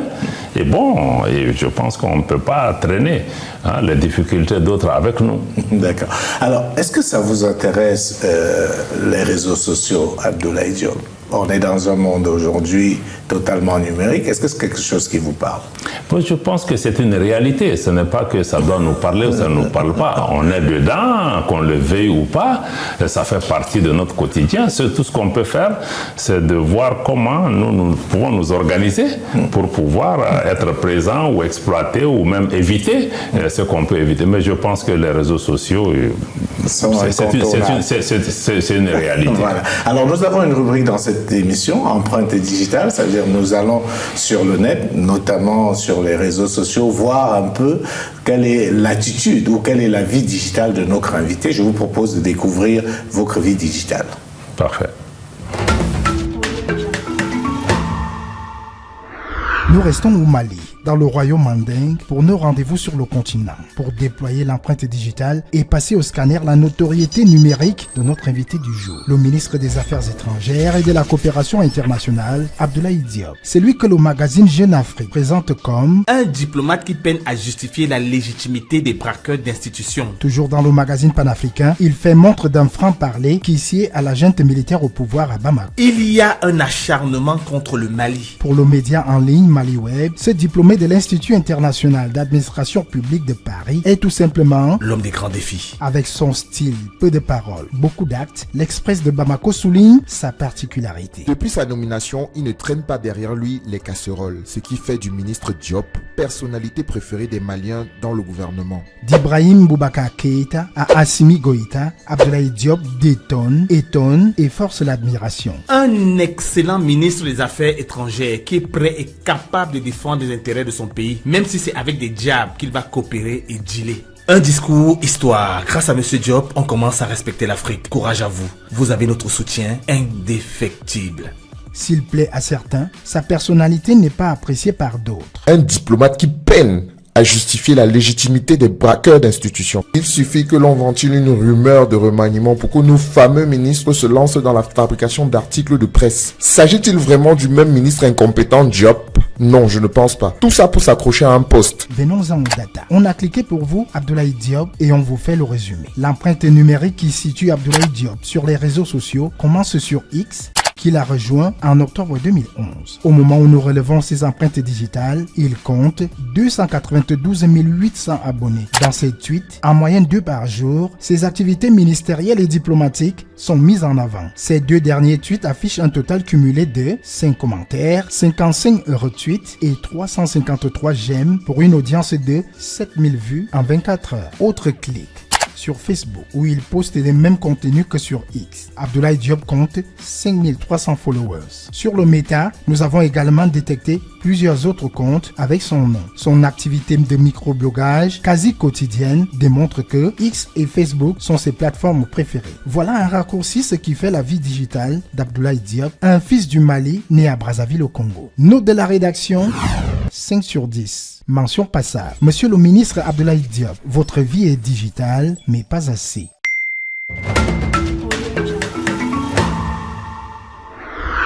Alors, monsieur le ministre, on vient de voir votre vie digitale. C'est une rubrique qui ne nous fait pas que des amis, parce que vos services de communication ne vont pas être très contents de nous, mais bon, on fait notre travail. Alors, beaucoup de commentaires positifs. Je dois dire qu'on cherche des commentaires négatifs sur vous. On a du mal à les trouver. Il doit certainement en avoir, mais on a du mal à les trouver. Et c'est dangereux. Je ne fais rien pour les effacer. Voilà, c'est dangereux. Alors, qu'est-ce que vous pensez de ça, de ce que vous venez de suivre? Bon, d'abord, je pensais que ma vie digitale était très active. Je pensais que j'étais dans les 8. Bon, je suis étonné de me trouver juste à mi-chemin, parce que je trouve mais je pense qu'il y a certainement des efforts. Mais bon, je me réjouis quand même que, bon, on est assez suivi, on est assez écouté, assez présent. Il y a quelqu'un aussi qui a repris ma citation sur le diable. Là. Je voulais juste profiter pour préciser ça. Oui, parce que quand je dis ça, vous savez, moi, je viens d'un pays, je vous donne une anecdote, je viens d'un pays, le Cameroun, où récemment, un prélat, l'évêque a dit il faut changer, même s'il faut donner le pays au diable. Donnons d'abord. Donc, ça a fait beaucoup polémique là-bas. Donc, c'était juste pour vous donner de l'eau à l'occasion, parce que je sais que ça a été repris un peu partout. Mais en réalité, ce que je voulais dire à cette conférence à Bruxelles, où on était avec essentiellement des partenaires européens, qui eux considèrent la Russie comme le diable. Voilà, c'était pour dire que ce que vous considérez comme le diable, si moi je dois traiter avec ce partenaire parce que c'est l'intérêt de mon pays, je le ferai. Donc je ne fais pas l'apologie du diable en tant que tel, mais ce qu'eux pensent, qui est bon, ça c'était pour relativiser, mais globalement je pense que nous allons faire beaucoup plus d'efforts pour une présence, parce que ces réseaux sociaux, je dois le dire, ont été aussi une chance pour l'Afrique, pour le combat du Mali, pour le combat de l'AES, parce que vous savez, les grands médias, pas peut-être Vox Africa, mais d'autres grands médias ne nous donnent pas l'espace nécessaire, ou en tout cas si c'est fait, c'est avec beaucoup de désinformation. C'est les réseaux sociaux qui nous ont permis d'être entendus, d'être présents et d'avoir aussi cette mobilisation populaire. C'est vrai qu'il y a beaucoup de problèmes aussi avec les réseaux sociaux, mais aussi pour nous, ça a été vraiment une bouffée d'oxygène. Mais je pense que nous devons juste travailler sur les contenus de mon point de vue, comme je l'ai dit, parce que ces réseaux, c'est pas nous qui les avons inventés, c'est d'autres qui maîtrisent la technologie, c'est d'autres qui maîtrisent l'industrie qui est derrière ça. Mais nous, Africains, nous devons nous les approprier, nous devons surtout travailler à mettre les contenus qui sont conformes à ce que nous voulons dans nos langues nationales. Il faut pouvoir les battre sur leur propre terrain en utilisant ces technologies. Donc, c'est ma conviction en ce qui concerne les réseaux sociaux. Nous sommes sur la dernière ligne droite de cette émission, nous tirons sûrement vers la fin. J'aimerais à présent qu'on parle du Mali ou bien de l'AES dans le monde. Parce que très souvent, ce sont les autres qui donnent leur avis sur la politique africaine, sur les pays africains. J'aimerais avoir l'avis ou le regard du Mali, de l'AES sur un certain nombre de faits sur la scène internationale. Alors, comment est-ce que vous avez accueilli le retour de Donald Trump aux affaires aux États-Unis ? Bon, ça, je pense que tout le monde en parle. D'abord, nous ne sommes pas naïfs du tout dans notre espace. Nous pensons que le président Donald Trump a été élu par les Américains pour régler les problèmes des Américains. Ça ne veut pas dire qu'ils ne feront pas autre chose, mais je pense qu'il est là pour défendre leurs intérêts et on ne doit pas avoir des attentes surdimensionnées qui vont venir régler nos problèmes. Je pense que cette vision même du président Trump ou de son équipe cadre aussi avec ce que nous voulons pour notre pays, parce que nous voulons aussi nous occuper de nos pays et qu'on nous laisse nous occuper également de nos pays. Je pense que ça, c'est un point qui me semble être important. On ne peut pas reprocher à un dirigeant de se battre pour l'intérêt de son pays. Il n'est pas venu pour les Africains. Et certains disent, oui, il n'y avait pas d'Africains à son investiture, mais où est le problème? Voilà, il n'a pas à nous appeler nécessairement. Donc, je pense que ça, c'est un point qui me semble être important. Le deuxième que j'ai trouvé, et que j'ai trouvé aussi que cette administration est venue quand même avec des annonces importantes, parce qu'ils sont venus, ils ont déclaré, comme je l'ai indiqué tout à l'heure, que bon, l'administration précédente, ou en tout cas les structures de l'État américain, ont été impliquées à soutenir le terrorisme. Et ça, par rapport à l'USAID qui nous concerne en particulier, on a même dit que le Mali a reçu une enveloppe pour faire quelque chose, ce qui n'était pas vrai, mais ce qui était en cause par rapport à cela, je pense que nous sommes d'accord que une partie de l'aide au développement, pas toute l'aide au développement. Dans beaucoup de pays, ces agences sont utilisées pour des actes de subversion, de déstabilisation ou même de soutien à des groupes terroristes. Et Donald Trump a marqué le coup. Il a pris un acte très fort en fermant le bureau de l'aide américain à l'international, créant une véritable catastrophe auprès des gens qui aimaient bien cette institution-là. Bon, je pense que ça doit être un réveil pour chacun de nous. Nous ne pouvons pas bâtir aussi notre développement sur les autres. Comme ils l'ont fait en Afghanistan sur le plan militaire, un jour, ils vont tirer leur bille parce que cette aide-là, peut-être, n'est pas destinée à nous. Elle sert des objectifs de leur politique étrangère. Si ça cesse de répondre à ça, ils peuvent couper. Nous ne pouvons pas aussi créer une dépendance excessive à l'égard de ça. Et nous, notre vision par rapport à ça, et même les difficultés que nous avons eues avec l'USAID pour renouveler leur financement, c'était ça. C'était de dire, nous pensons que ce n'est pas à Washington de décider des priorités de l'aide de l'USAID au Mali. Bien sûr. Deux, ce n'est pas à Washington de décider que c'est telle ONG qui va opérer à Mopti, à Ségou ou à Djabali pour telle opération. Et trois, c'est-à-dire que l'exécution de tout programme d'assistance extérieure doit être conforme aux besoins d'appropriation des pays. Et je crois que par rapport à ça, je pense que c'est ça les lignes que nous avons. Donc que ce soit l'aide de l'USAID ou l'aide d'autres pays, notre vision c'est que les pays qui viennent, c'est très bien. Si ça rentre dans le cadre de notre vision, c'est bien. Si ça ne rentre pas, on doit avoir le courage de dire non merci. Alors, l'autre annonce forte et l'autre action forte, c'est le conflit entre la Russie et l'Ukraine.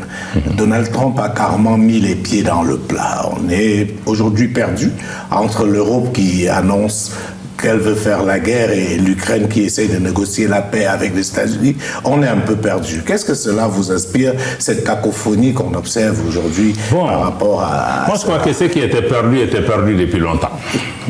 Voilà, parce que... Non, enfin, vous parlez des Européens ou des autres qui sont perdus, parce que bon, je pense qu'ils n'ont pas fait les choix réalistes. Ils ont vraiment un problème de lunettes. Oui, un problème de lunettes. C'est pourquoi, moi, je salue la volonté du président Trump d'imposer par tous les moyens la paix et surtout d'avoir une approche et une vision pragmatique et réaliste, en défendant certainement les intérêts de son pays, mais en faisant en sorte que nous puissions avoir une paix bâtie sur un dialogue entre ceux qui sont les plus concernés par ce conflit. Donc je pense que depuis longtemps, on aurait dû comprendre que ça ne serait pas une solution militaire, mais certains voulaient nécessairement, la solution était la défaite de la Russie. Mais je pense que nous voulions qu'il y ait la victoire de la paix.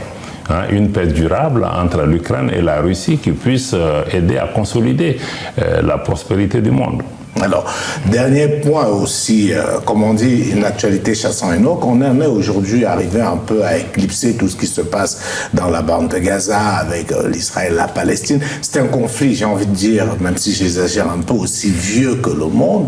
Qu'est-ce qui, selon vous, certainement avec vos parcours de diplomate, vous en avez tellement entendu parler, qu'est-ce qui, selon vous, coince véritablement dans cette zone-là? Pourquoi on n'arrive pas à trouver une véritable solution? Je pense que je serais prétentieux de dire que j'ai la solution, mais je pense que s'il y a une solution au niveau du Moyen-Orient, qui est essentiellement, toutes les tensions au Moyen-Orient sont essentiellement liées à la question palestinienne. De mon point de vue, tant qu'il y a la négation des droits des Palestiniens, et tant qu'il y a le rejet de la réalité de la coexistence de deux États, Israël et Palestine, vivant côte à côte dans la paix et la sécurité, je pense que nous n'aurons pas la paix dans cette région. Et aussi, les puissances qui sont impliquées doivent pouvoir travailler, malgré leurs intérêts, pour pouvoir arriver à cette solution qui donne une maison aux Palestiniens, qui crée aussi des garanties de sécurité pour Israël pour coexister ensemble. Aujourd'hui, nous ne sommes pas seulement en train de parler de Gaza ou du conflit israélo-palestinien, tout le Moyen-Orient. Je veux dire même on assiste aujourd'hui à un basculement géopolitique, donc le conflit est beaucoup plus grand. Et il y a beaucoup d'injustices dans cette question et qui a aussi alimenté le terrorisme aujourd'hui dans beaucoup d'autres parties du monde. Je suis certain que la solution passera par la reconnaissance des droits des autres parties qui sont impliquées, notamment des Palestiniens, pour pouvoir une paix durable, non seulement entre Israël et la Palestine, mais aussi entre Israël et le monde arabe et le monde musulman de façon générale. Alors, on va prendre une dernière question, celle d'un confrère, et on va profiter parce que lui, il vous pose une question sur un conflit en Afrique. Ok.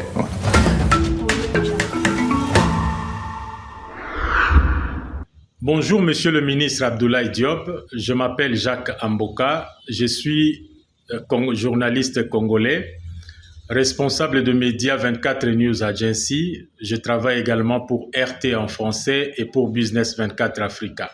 Vous êtes ministre des Affaires étrangères d'un si grand pays africain.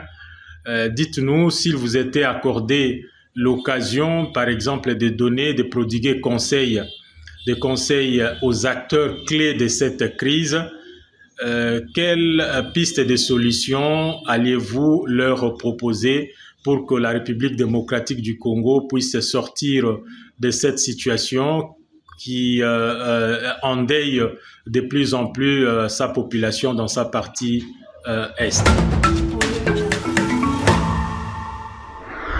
Donc, mon confrère aimerait bien avoir votre avis sur ce qui se passe à l'est de son pays, la République démocratique du Congo, où, comme on sait, il y a une crise qui s'est aggravée, une ancienne crise qui s'est aggravée, et il voudrait que le diplomate malien que vous êtes puissiez, je ne sais pas si vous en avez la capacité, prodiguer des conseils aux différents acteurs pour mettre un terme à cela. Bon, en toute modestie, je ne veux pas m'aventurer à vouloir donner des conseils parce que je sais que c'est des situations difficiles, c'est des situations très complexes, mais tout conflit, d'où qu'il vienne, ne peut mettre que nos pays en retard. Et en définitive, que ce soit d'un côté ou de l'autre, c'est des Africains qui vont mourir et c'est d'autres acteurs extérieurs qui vont tirer leurs billes, qui sont avec nous dans certains moments pour leurs intérêts. Après, ils seront partis. Donc je crois que nous, Africains, nous devons pouvoir comprendre cela. Et l'autre message, c'est de dire que quand on a un problème politique de cette nature, en tout cas des questions de paix et de sécurité, il faut que nous, on puisse se convaincre que ce n'est pas l'option militaire qui en définitive va apporter la solution. Il faudra pouvoir travailler, pouvoir se parler, parce que malheureusement on fait la paix qu'avec l'ennemi ou l'adversaire qui est en face. Donc il faut que les parties acceptent avec courage de se parler, de faire les compromis qui sont nécessaires pour la paix et la stabilité de cet espace qui est crucial pour l'environnement en Afrique sur le plan environnemental, pour les ressources énergétiques et même pour le continent de façon générale. Donc moi, mon souhait, c'est que ce conflit puisse trouver une solution et le Mali salue en tout cas les efforts qui sont en cours au niveau de la communauté est-africaine, au niveau de la SADC, appuyée par l'Union européenne, l'Union africaine, excusez-moi. Nous, on espère que l'Afrique puisse se mobiliser davantage pour apporter la solution à cette crise, parce que malheureusement on ne sent pas encore vraiment la détermination même des acteurs africains et des acteurs internes directement concernés par le conflit de s'asseoir autour d'une table pour trouver la solution. Ça demande beaucoup de courage, beaucoup de détermination et de comprendre qu'il faut le faire aujourd'hui mieux que dans 10 ans, dans 15 ans. Alors, nous avons commencé cette émission en donnant la parole aux Africains dans la rue pour vous dire ce qu'ils pensaient de vous, s'ils vous connaissaient.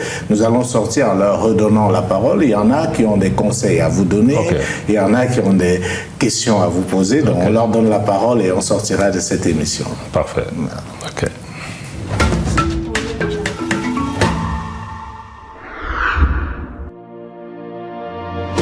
Je lui dirais tout simplement courage, parce que avoir ce franc-parler et parler au nom du peuple africain en général, je dois dire, c'est quelque chose à saluer, quoi. Parce qu'il faut des gens comme ça pour que l'Afrique s'élève. Essayer de réduire alors les discours. Il y a trop de discours. Comment est-ce qu'il a le franc-parler comme ça? Qu'est-ce qui nous donne le courage pour dire ce que les autres ne peuvent pas dire? Et même devant les Occidentaux, il n'a pas froid aux yeux.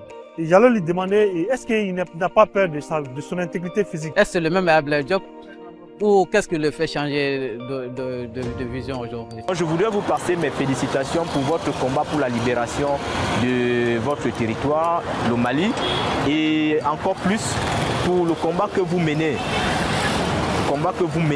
Actuellement pour l'identification de nouveaux intérêts et la conquête de la souveraineté du continent africain. Je demanderais simplement à Abdoulaye Diop de continuer à être un ouvrier de l'intégration africaine. Continuer sur cette lancée. Alors ce qu'il est en train de faire, nous Maliens, on est fiers de lui. C'est de rester sur cette lancée, qu'il met son service, son savoir et son savoir-être au service de la diplomatie malienne et que la diplomatie malienne se porte encore plus mieux qu'aujourd'hui. Toujours œuvrer pour le bonheur des Maliens. Je vous suggère vraiment, si cela ne vous pose pas problème, d'être, même si ça vous permet, candidat à la Commission de l'Union africaine, si c'est possible. Bien que ce soit passé récemment, je vous aurais très bien vu là-bas. Parce que le combat que vous menez doit aussi être mené dans des instances beaucoup plus grandes. Et l'Union africaine, dans sa commission, a besoin de personnes comme vous. De ne pas laisser influencer par qui que ce soit. Vraiment, on tient point à lui. Alors, il fait en sorte que l'intérêt du pays, du Mali, tant régional, sous-régional et international, alors puisse avoir intérêt d'entendre avec les autres pays du monde. Je veux qu'il joue la diplomatie, qu'il amène les partenaires pour le Mali, pas pour la transition, mais pour le Mali. Je lui souhaiterais beaucoup de courage et que Dieu l'accompagne dans sa mission. On prie Dieu pour lui, pour que son mission puisse aller bien, pour que la guerre puisse prendre du bon chemin. Donc je lui donne beaucoup de santé, que Dieu lui protège, qu'il continue ce qu'il fait, les bien choses qu'il fait dans son pays.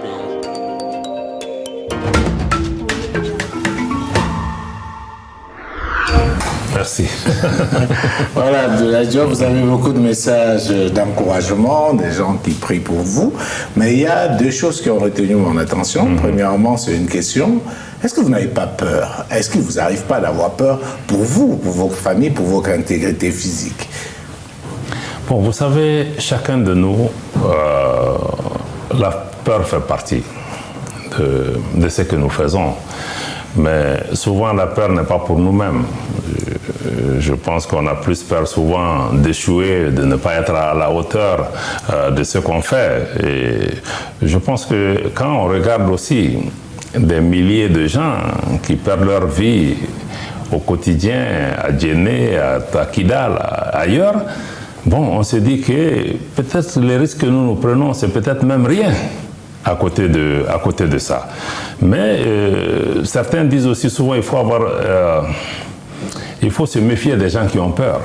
Parce que vous savez, la peur amène à faire de grandes choses. Parce que quand on a peur, je pense qu'on évalue bien une situation, mais pas une peur qui nous empêche d'avancer, mais c'est vraiment peur de la conséquence de notre inaction.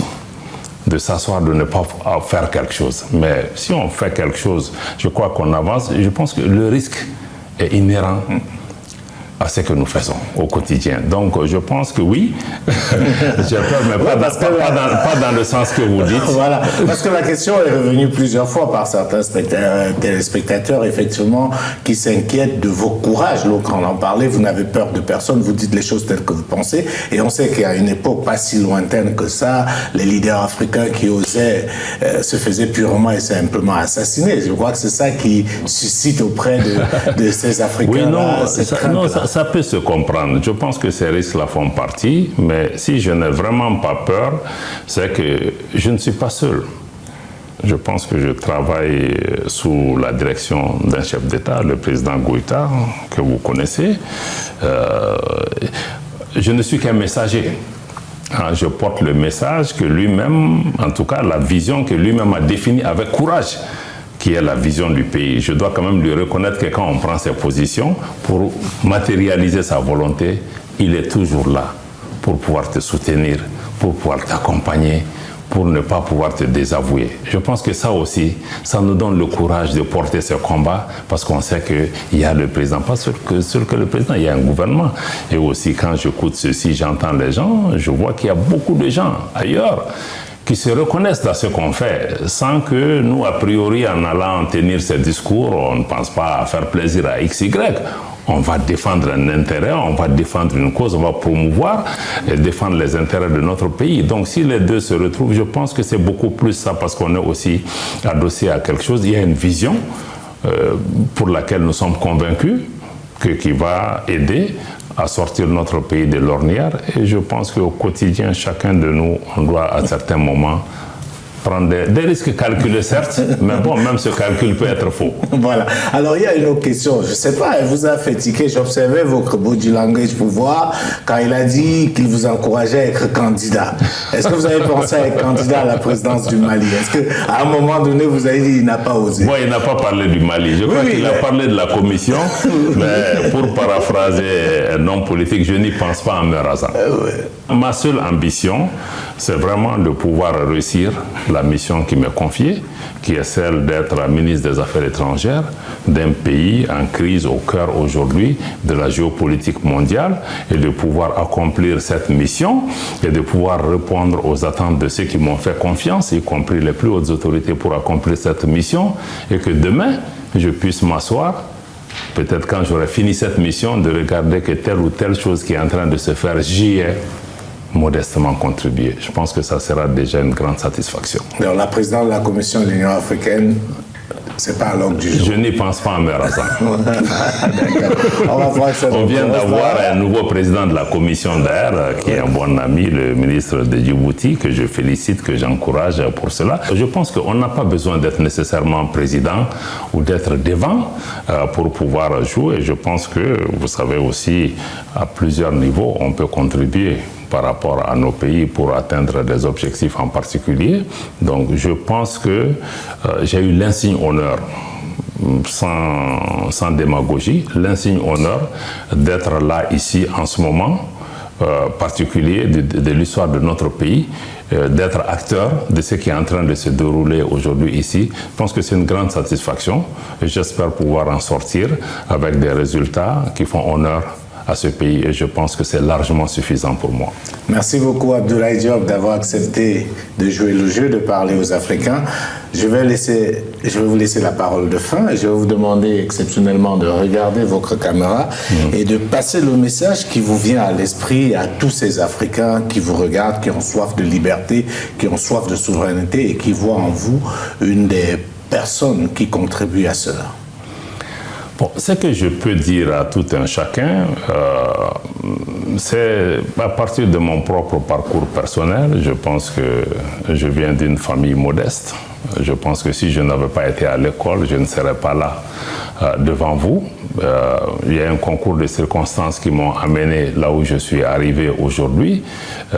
Mon combat, c'est de toujours dire aux Africains, je cite encore un de mes grands mentors qui est le président Nelson Mandela, « It is always impossible until it is done ». C'est toujours impossible jusqu'à ce que quelqu'un le fasse.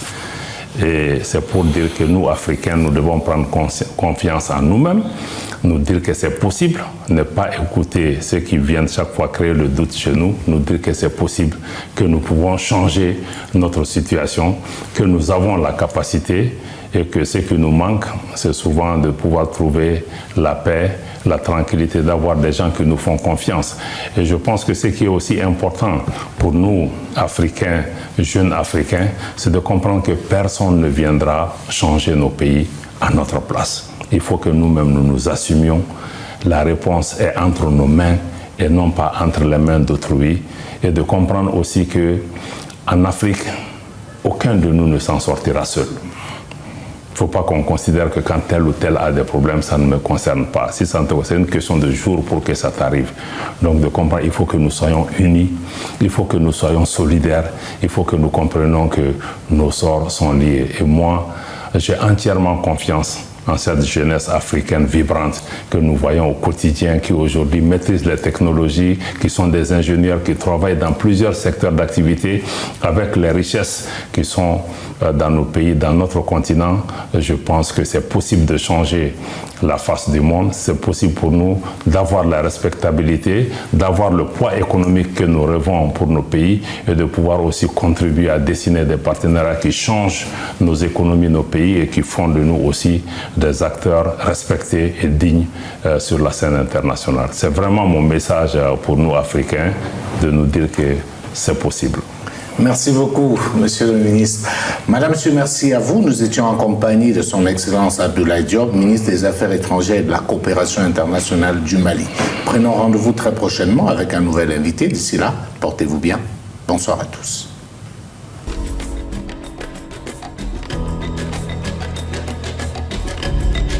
Audio Jungle.